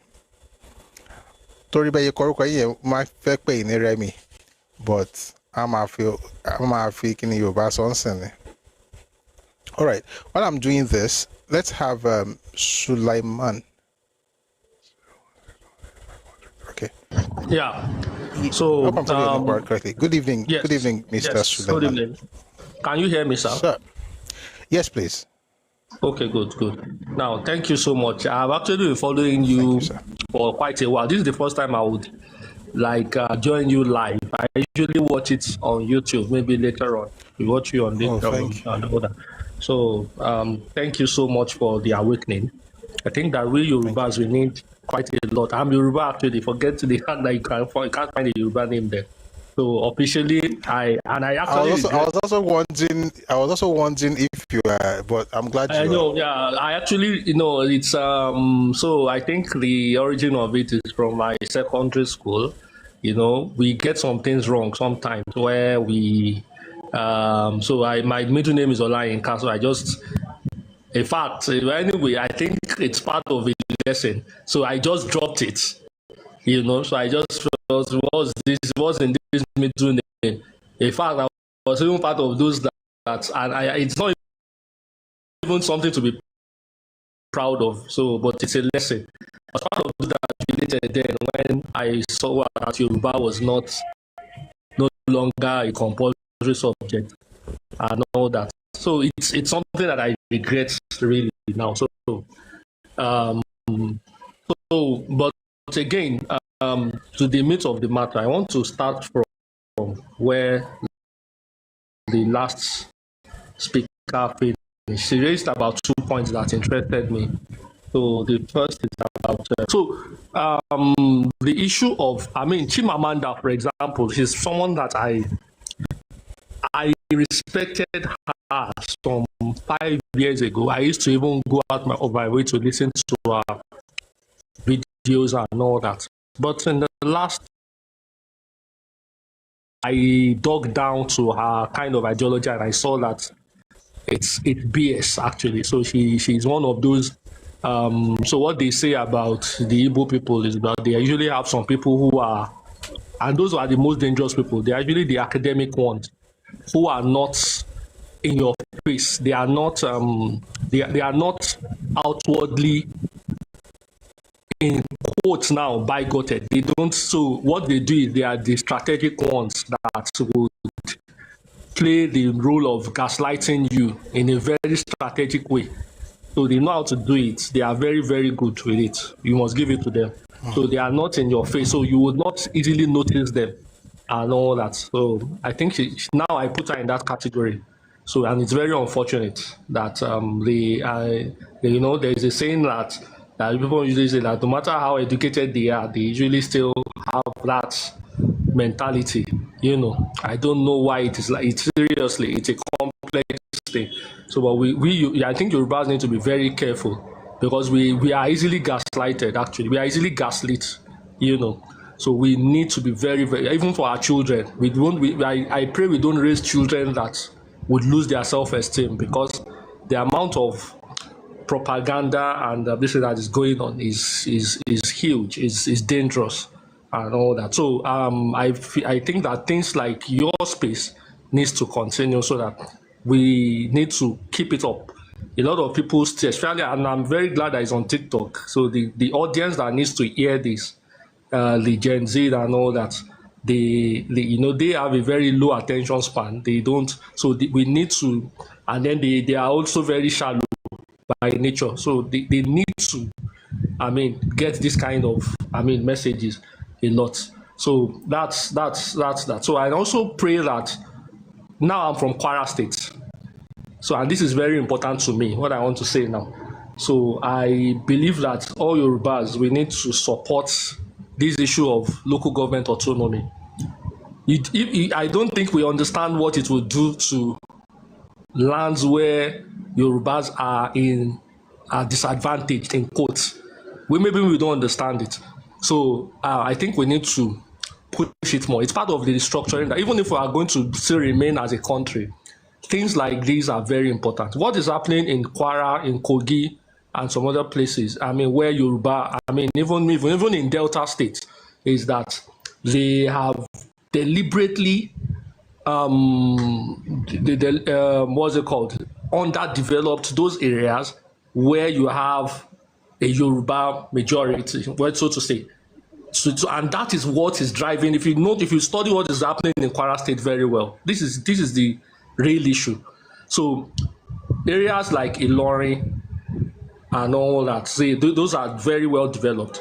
Those areas that are northwards now, that are actually very, even though Yoruba, Ilorin is Yoruba identity, forget the state, but let's just leave it like that. They have sort of, they have sort of capitulated to Fulani rule, so to say, in quotes. But their own is this thing. So now the other places where the Yoruba, they have deliberately underdeveloped them over the years in such a way that those areas, a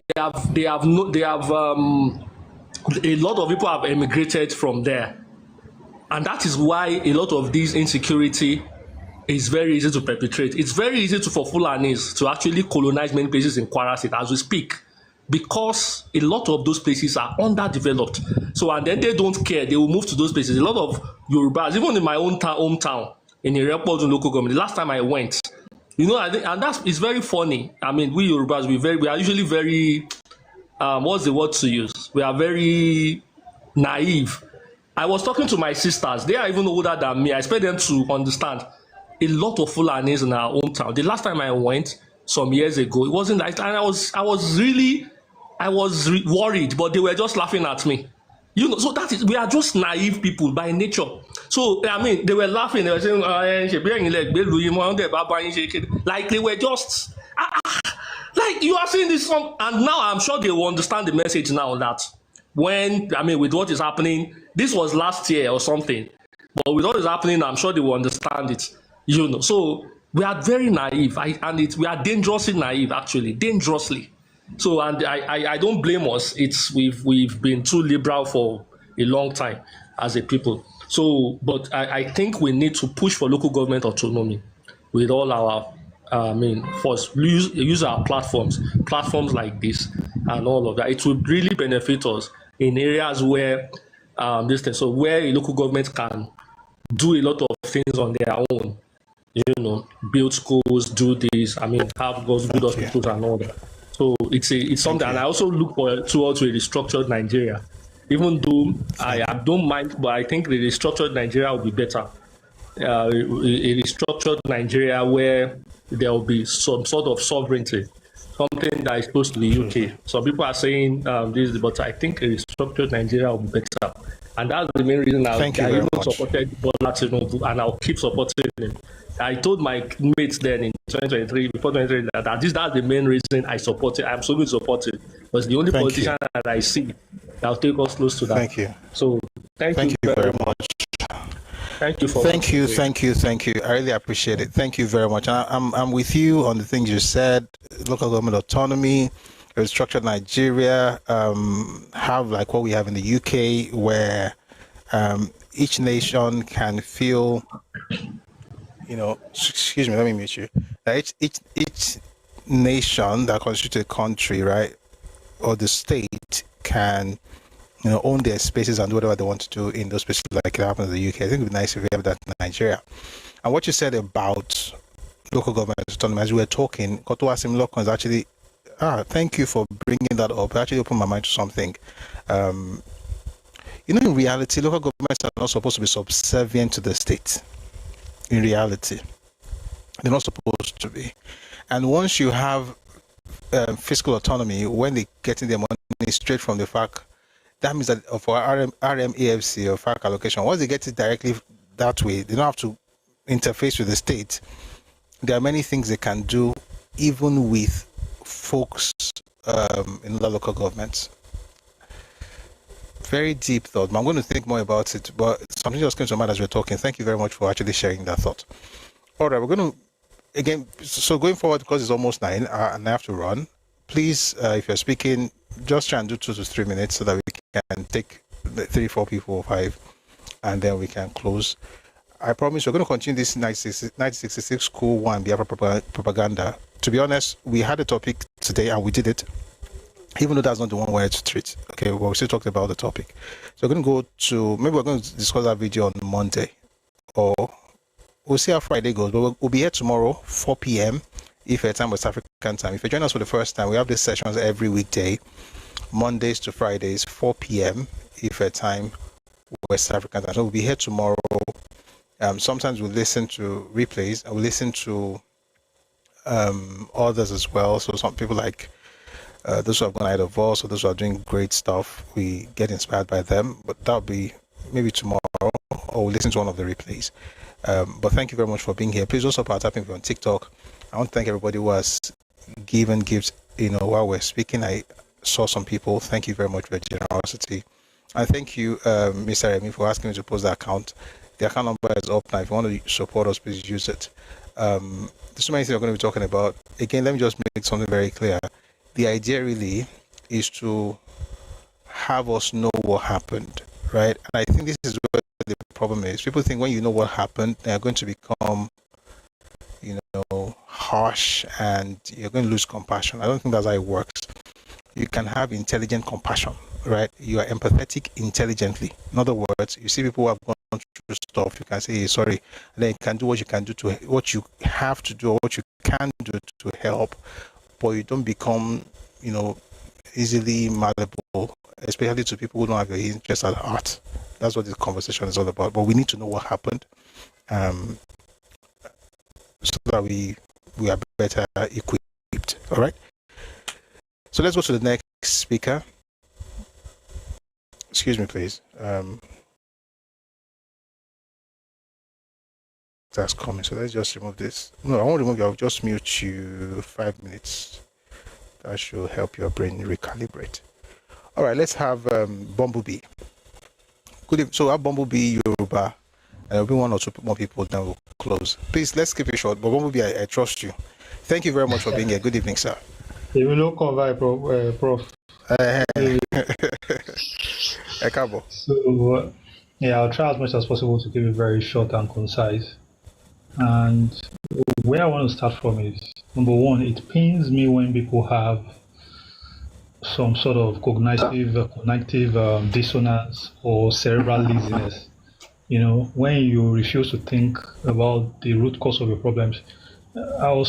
When I talk to people and they're like, you just want the government of the day out, you want them out, you want them out. I'm like, who is the alternative to Tinubu? Do you think Atiku will do a better job? Do you think Peter Obi will do it? Who is Peter Obi's network? What's his experience? Do you think he will do a better job? And I try to explain to them, problem in Nigeria, Rishi is multifaceted. Nigeria's problem is big. We have people that are up north, that are trying to push a theocracy in this country. And people don't know how, because they don't shout on social media, you don't know there's a big problem that is brewing in that part of the world, part of this country. Look at what is happening in the Middle East today. You have some theocratic extremist countries. Saudi Arabia is theocratic, but they are not as extremist as Iran. Iran did not help Yemen. They did not help Lebanon. They did not help the Gazans to develop their country. Instead, they gave them weapons, they gave them missiles. They gave them everything they needed to fight, to wage war. They could have made that place into an Abu Dhabi. But that is the kind of friend they decided to roll with. These are theocratic extremists. And this is the problem we have. The predecessors, they didn't do a good job. When Obasanjo was there, everybody was shouting. Today, everybody is like, that man is what it was. You know, and how long did it take for us to get back to someone who is well structured? You know, we had the entire year of that period plagued by his illness and everything. God rest his soul. Then Jonathan, who basically didn't know what he was doing. Then Buhari too, you know. It was a terrible time. It was terrible. Now we have somebody who is trying to like bite the bullet, you know, take the responsibility to restructure everything, to put everything aside in terms of police and everything. The person was shouting, they are killing people every day. I'm like, okay, they are killing people every day. The person has not come to, you know, president has not come to say anything on social media or on the news or address the country. I'm like, Kilo Feshi. People try to talk about where we are, like, you know, the first world countries, like the developed countries. We are not in the first world country. We are a developing country. We are a third world country. And it's either, do you want the sensationalism of him coming to address the country, or you want him to keep doing what works for the country to move forward? You know, everything to you are fighting theocratic extremists, you are fighting economic warfare, you are fighting, you know, and then we now have people that, you know, they are so close to us that we welcome them in our land, and everything they say is they try to denigrate us, they try to spit in our face. Most people don't know that. They don't understand how tolerant we are. When I see the interviews that they've given the South Africans, you know, the things that these people say, this is the experience we had growing up. It was so repulsive. It was so terrible. Growing up amongst them here in Lagos, this is the kind of terrible, repulsive behavior they've shown all through. And when you go out there and you're like, apparently we're not the intolerant ones. In fact, we're so tolerant because we didn't even talk about it, not until recently. You know, so this is one of the awakening that we the Yoruba people need to have. And then let it G, so that we have the right things that are meant to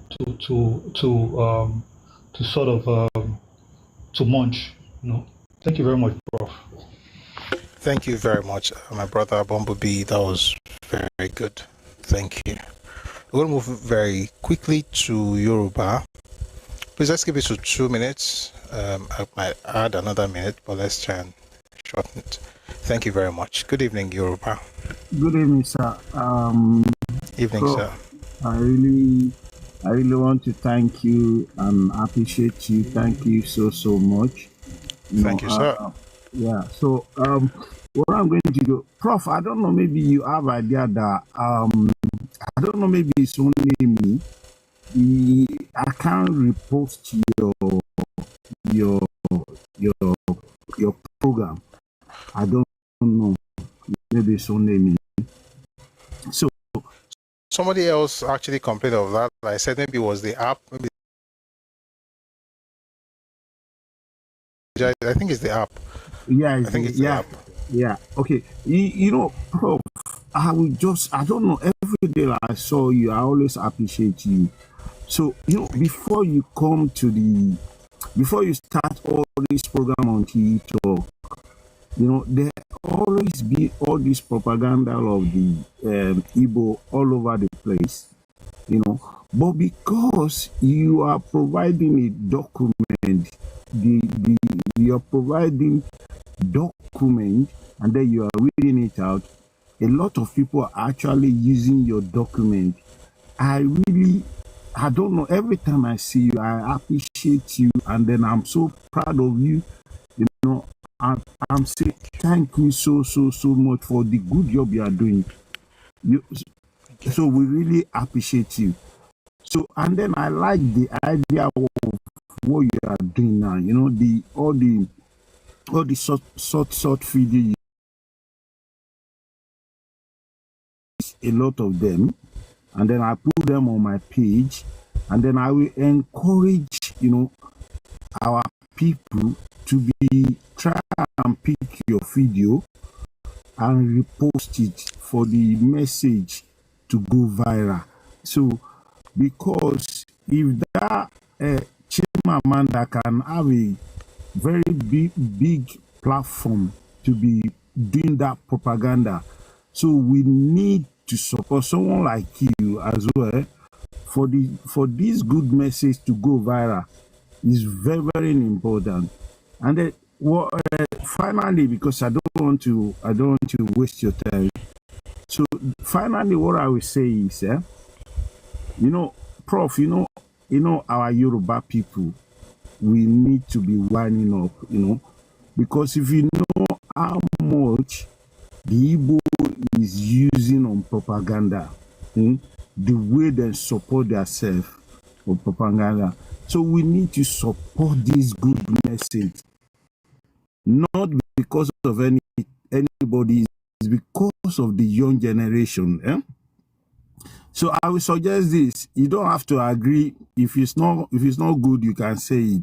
I suggest maybe you can pick a date on your platform. You're going to bring people up, and it's going to be like a race, and they're going to raise fund, like any amount, because sometimes, but I always send gift, but I think because TikTok gift, they will share it, and then before it gets to you, it's going to be.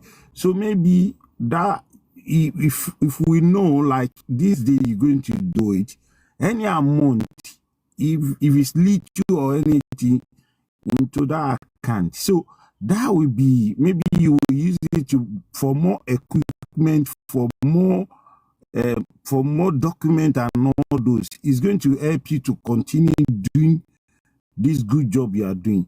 So I don't know if that is going to be okay with you, but because, Yoruba, I'm Yoruba as well, we need to wind ourselves up.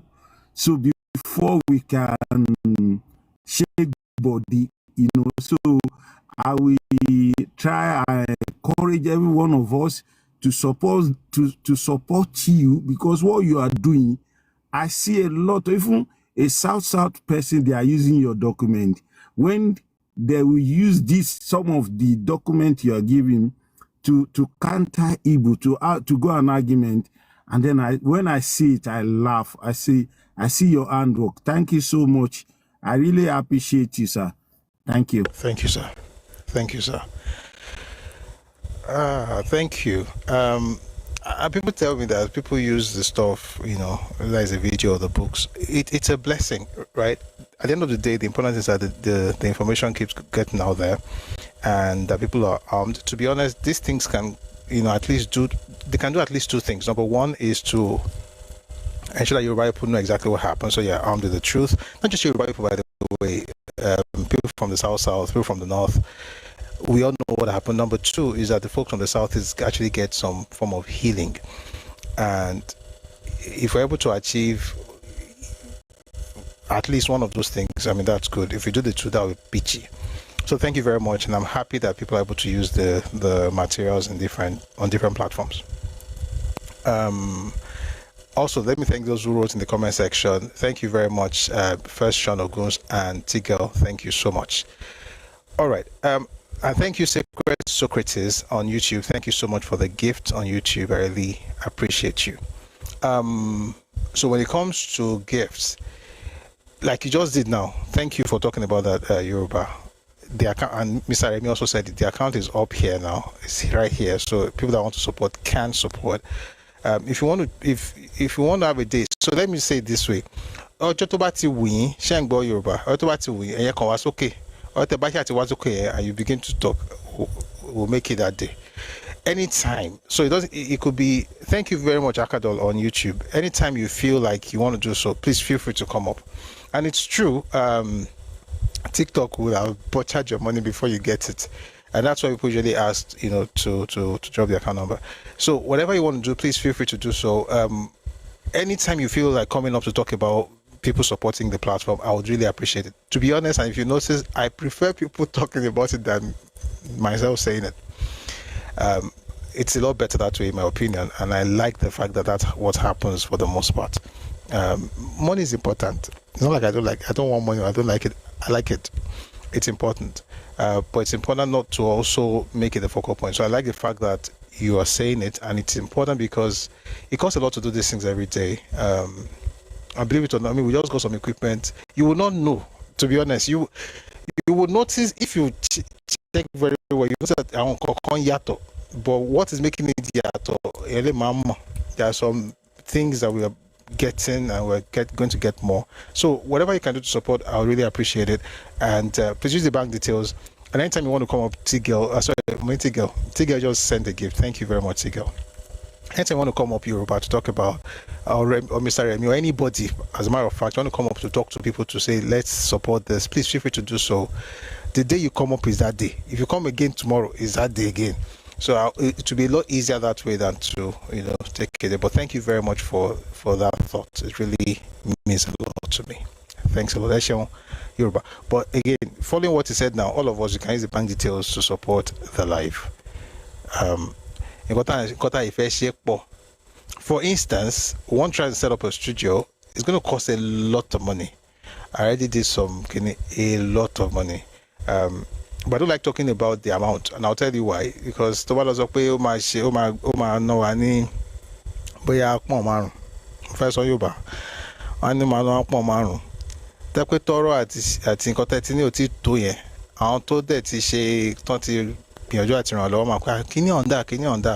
so just take it gradually as we get the support we build, and then hopefully we'll get everything we want to get done. Thank you very much for that. Akadol says offering shy pastor. I think it's actually that, to be honest. It's that. I don't mind talking about money, but I noticed that Sherry Bami, tell me about Shara, owo name it here. Ṣùgbọ́n bó ṣe ń ṣẹlẹ̀ yìí, èmi fẹ́ràn bó ṣe ń ṣẹlẹ̀. Mo fẹ́ kí ọ̀pẹ́ àǹkan tẹ́ni dẹ́ ń ṣe yìí, ó dẹ̀ nítumọ̀, ó yẹ ká gbọ́n ọwọ́ sí nǹkan tó ṣe yẹ ká ràn lọ́wọ́. Ó pé, you can say, ha! Let me make you laugh. Sorry, next speaker, you speak soon. That was a platform, this was a while back. I said, so I was like, I've been talking. You guys are never doing anything. No, like, farabale. Like, I don't think that's the way. All right, but thank you very much for the things you're doing. And by the way, people here also support one way or another. Thank you very much for everything you do. I really, really do appreciate your generosity. And please don't stop. The more you help us, the more we can do. There are many more things that one can do. Some will require getting other people to work with. But we'll go to Geek now. I think it's Geeky. Geeky gets more. Please let's keep it to 2 minutes so that we can quickly wrap up. And we'll be here tomorrow by 4 p.m. if at time West African time. Good evening, Geeky. Good evening, Good evening. Good evening, sir. How you doing? Long time no see. Great program. Good evening. Great program. Thank you. And my own take on it, and I'm glad you're actually making money not a really vocal point. Like I really more agree because Sherry Awunyanwa tọrọ bá ti dọ̀rọ̀ owó pé ṣó ti yé ọ̀rọ̀ owó yẹn ó máa ń yí sí nǹkan míì lóòótọ́. Let's create a big Sherry èèyàn kan lè ṣe nǹkan tẹ́ ń sọ yẹn ṣó ti yé yín, what we're actually discussing. It can actually be one or two people and they contribute and make it happen. It's just having a meeting and making sure things are from the honest perspective, if you understand. Tekpe is really directed to our people and consciously like actually forward it. This is actually going to be of good use, and we're going to really follow through, with anything we're doing. It's about the view. I didn't have a TikTok account. Mo need TikTok account. Anything like social media. I discovered you on YouTube. And ever since then, I just found everything you did outstanding, just, because I will research the things you mentioned. I would personally do my own research, and then I'll find out, oh my God. So we've actually it actually takes a lot to unlearn what we've learned before. You understand? So you go deep into history and you see things, and then you matter yourself, you matter your parents, you matter everyone around you, and thinking, okay, why? How come we're so passive and I won't say ignorant, but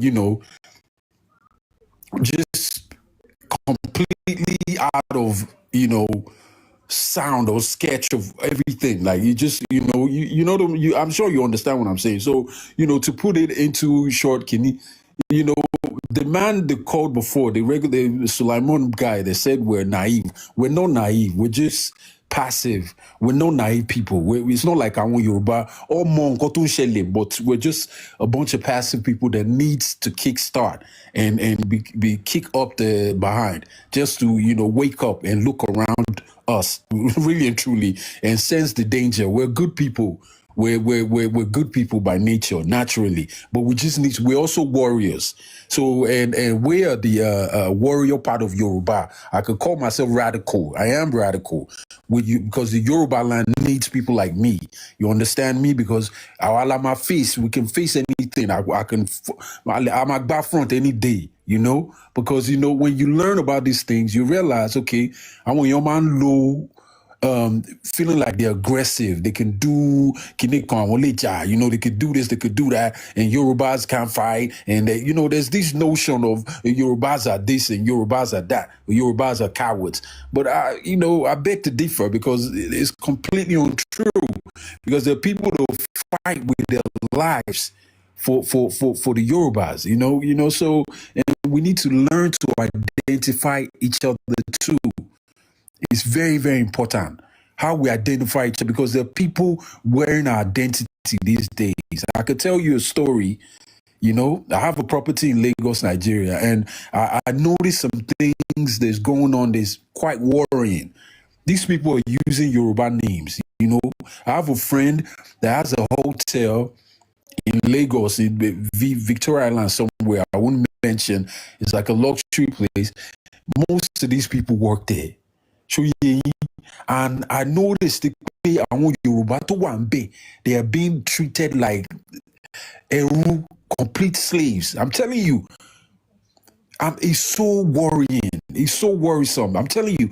And these things going on. I don't know what Lagos State government are doing and what protection they have for the indigents and the people of the Southwest as a whole.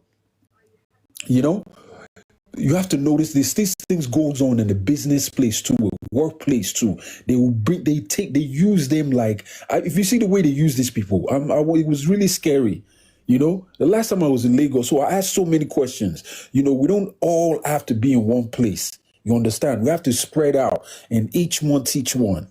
It's not about sharing and reposting. And if you repost on the internet, I want you to we can't leave our people behind. We can't be pointing fingers. I'm the educated one. You're we have to learn to socialize our information and just make sure everybody knows what's going on. All are very, very important. Láti jẹ́ káwọn èèyàn wá mọ nǹkan tó ń ṣẹlẹ̀ gangan on ground. Okay, this is how it is, and reorientate our people. It's not, if we're part of Nigeria today, you never know where we're going to get our own corner, but we need to always protect our corner. It's very, very important. We need to, because there are people out here that uses Yoruba name. They understand the Yoruba language, but they don't have a good intention for the Yoruba land. It's incredibly dangerous. And our people, before they start laughing around like lunatics, you understand what I'm saying, Mr. Busui? No worry. Yes, I do. Thank you very much. So thank you. That's my contribution, Eshe. Thank you. Yeah. Thank you. And very important observations. And someone says, I'd rather we keep such misconceived image of us for such a day that we may have to show them. I think people are beginning to discover that Yorubas are not exactly what they thought. But to be honest, I think for the most part, we are just we are good-hearted, right? The scripture talks about people. It talks in 1 Corinthians 13, says that love believes all things. We believe all things. We just feel that everybody is good. You want to be good to everybody. You assume that they're at your level. Until this is the thing that a lot of people don't know about Yoruba. I don't even think some Yoruba people know these things about us. Toba down because in other words, you don't count slaves, right? You're going to make the person feel uncomfortable. But toba de bikan wani ki eru more leru ki wofa more en wofa. In other words, it has gone to a point where you are not understanding that there are boundaries to these things. You are taking us for granted, and that is also valid. And I think we've got to that point now where people are actually showing that listen, we love you, we love everybody, but there's some things you can't say. And it's only going to get bigger, and I hope that we do it well. Kamalo says, sorry. Yeah, we do it well, because when people say things like, people say things, for instance, and they start with comedy. Oh, you guys are cowards. I'm like, your fathers were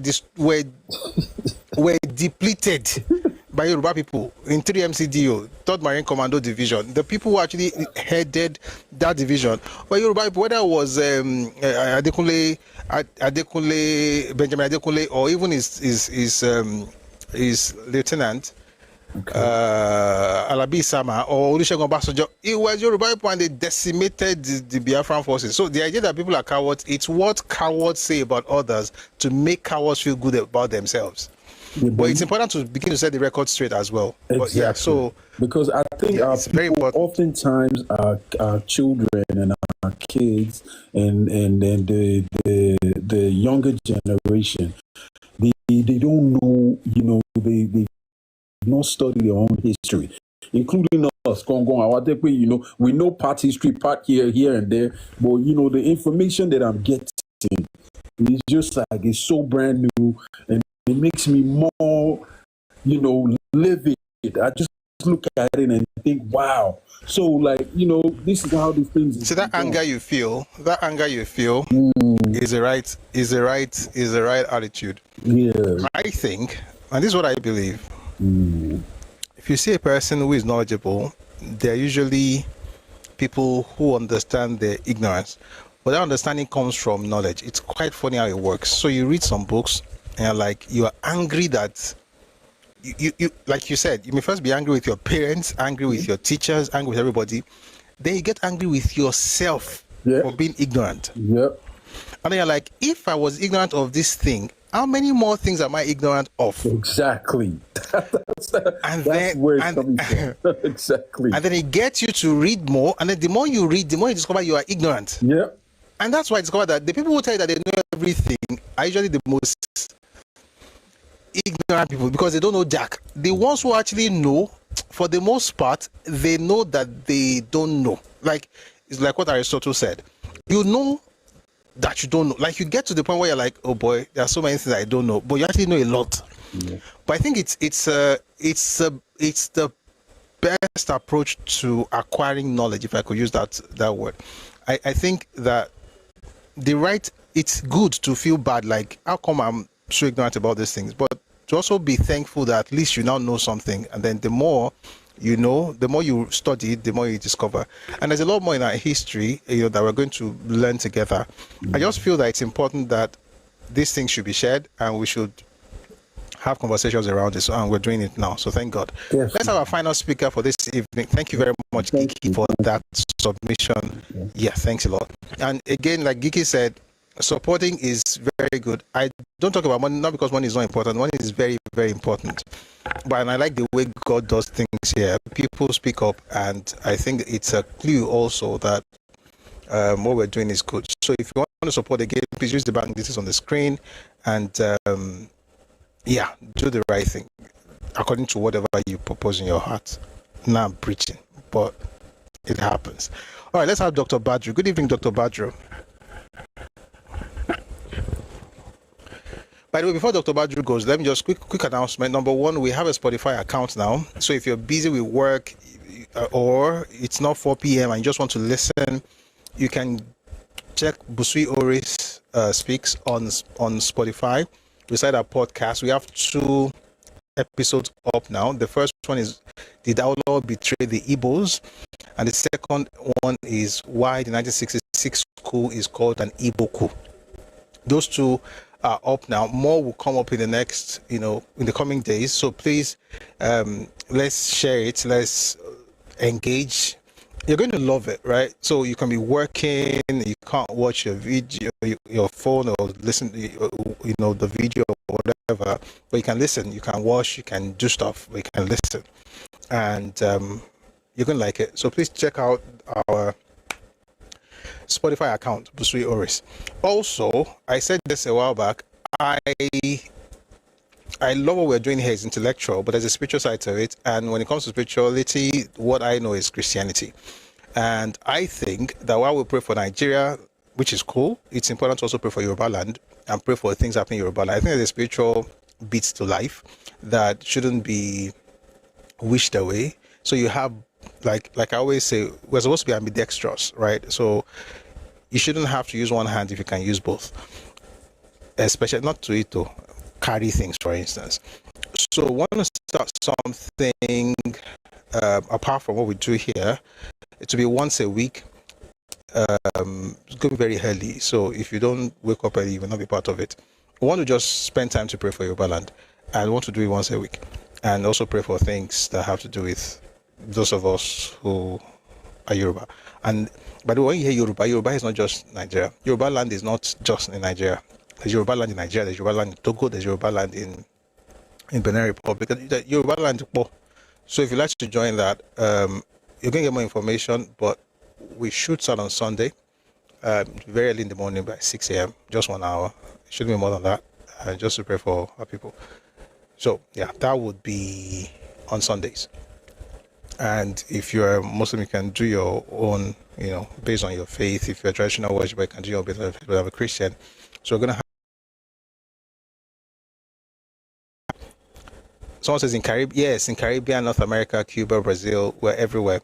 But I think, and we're going to talk more about it on Sunday.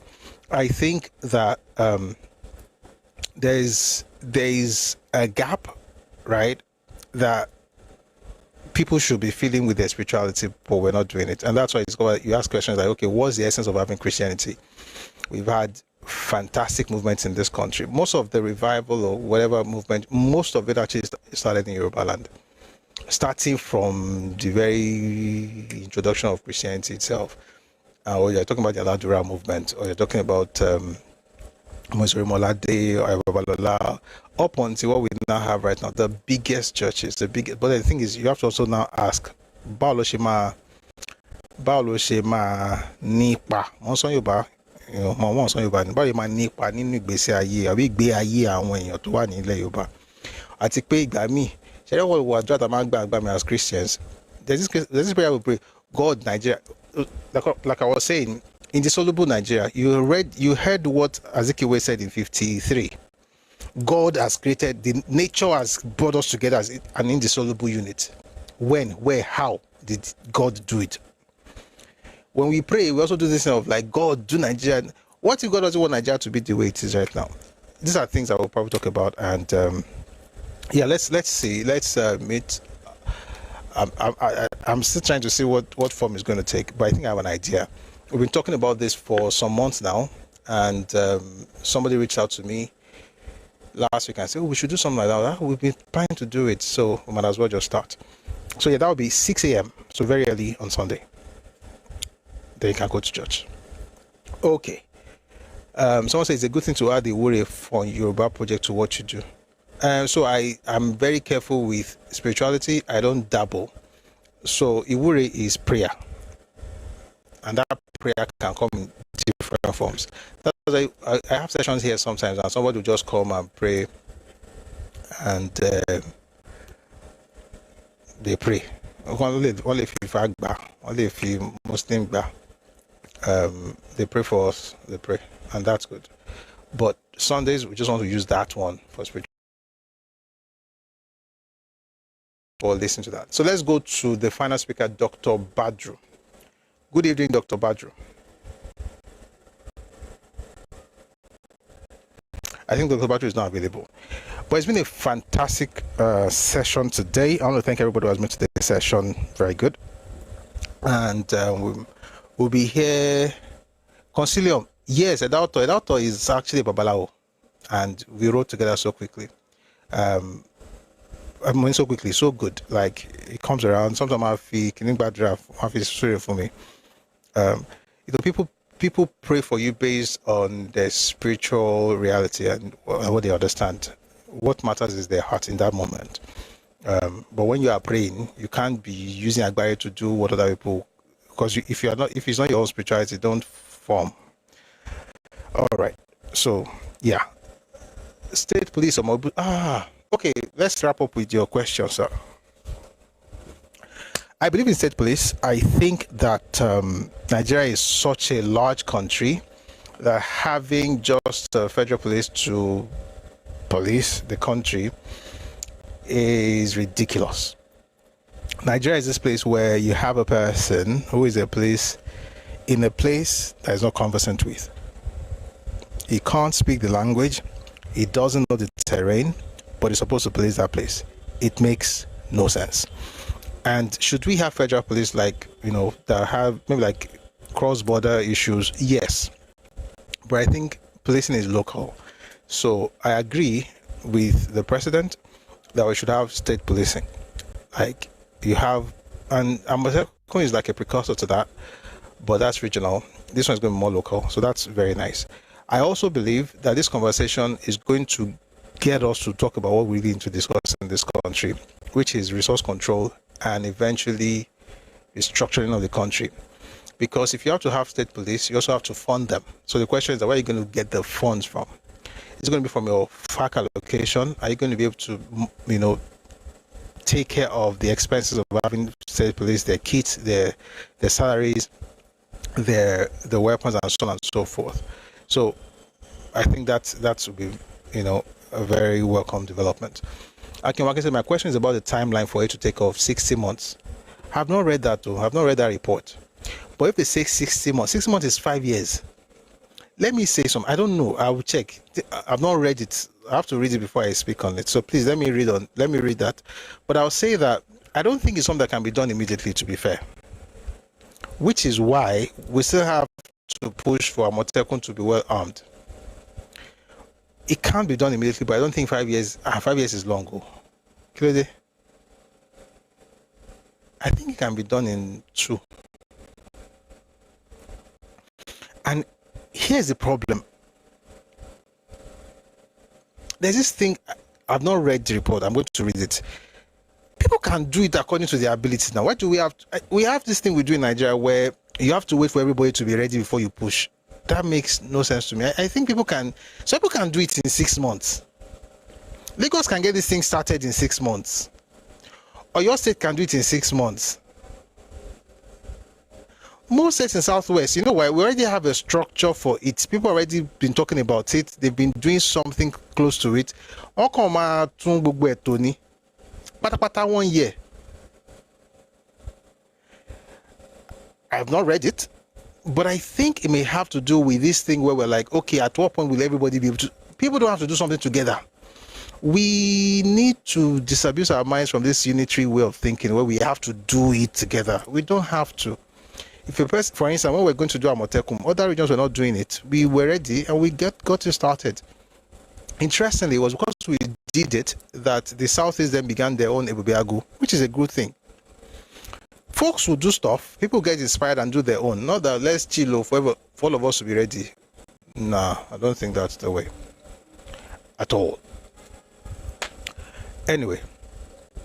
So I guess it meant for everyone latest 5 years. Okay, if that's why I say I have to read it before I actually I think I'm already talking about it. But I'm trying to speak based on what I've known before, but I have to read this report.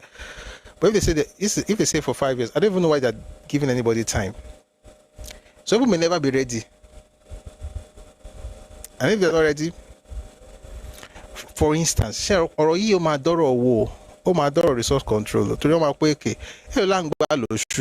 lọ́wọ́ ìjọba àpapọ̀.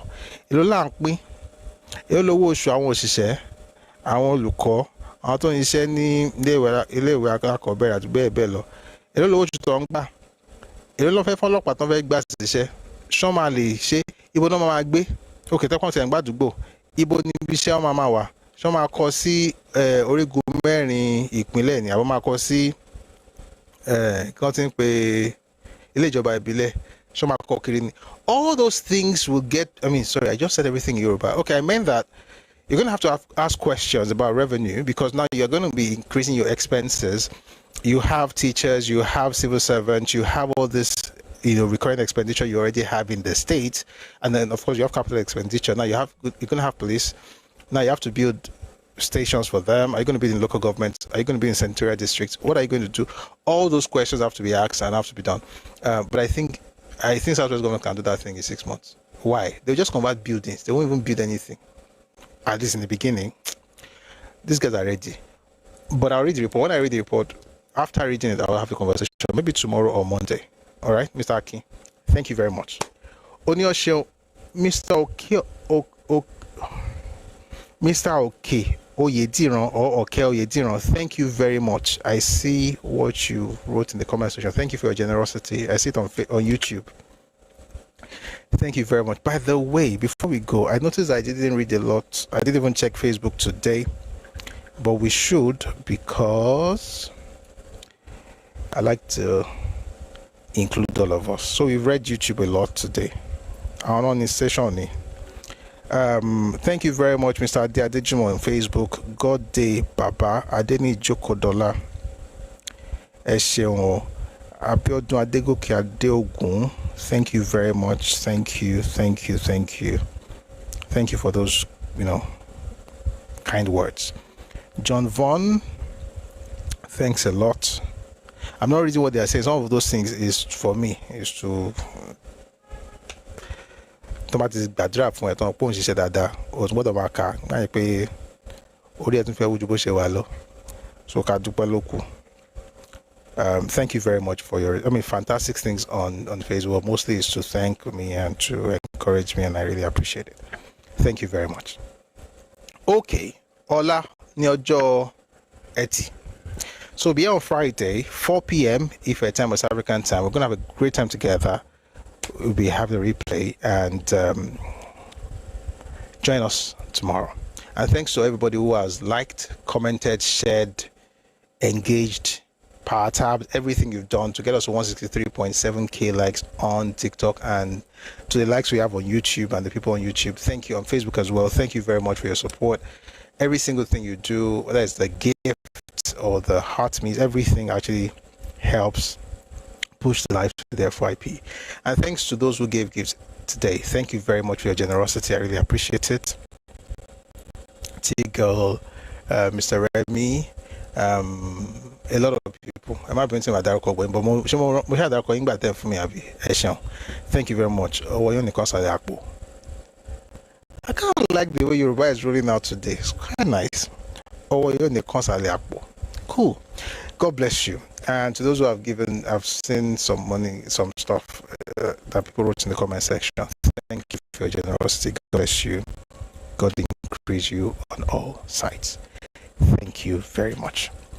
We're going to be leaving now, but before we go, like we always do, we're going to listen to our anthems, the Nigerian anthem, and also the Yoruba anthem. If you know the songs, please sing along. If not, by this time, it's important to have, you must have learned the lyrics. Abi? Oh yeah, here's Nigerian anthem. Enjoy.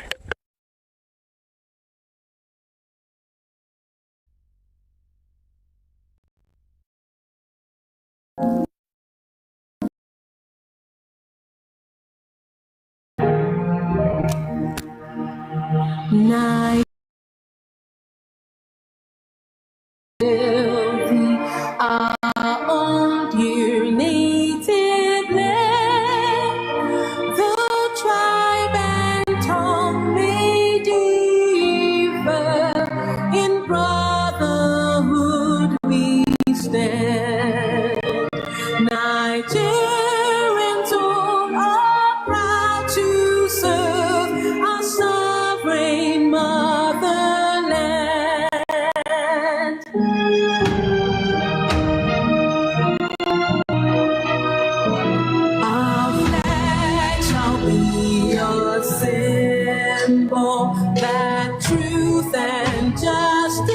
reign in peace over battle honor, and this we count as gain. To hand unto our children a banner without name.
àwa ni ìmọ́lẹ̀ ògo adúláwọ̀ ìmọ́lẹ̀ wọ̀ ní wọ́kùn lágbára ọlọ́run ilẹ̀ yorùbá ò ní bàjẹ́ nàìjíríà náà ò ní bàjẹ́ ilé wa ọ̀nà wa ò ní bàjẹ́ lágbára ọlọ́run.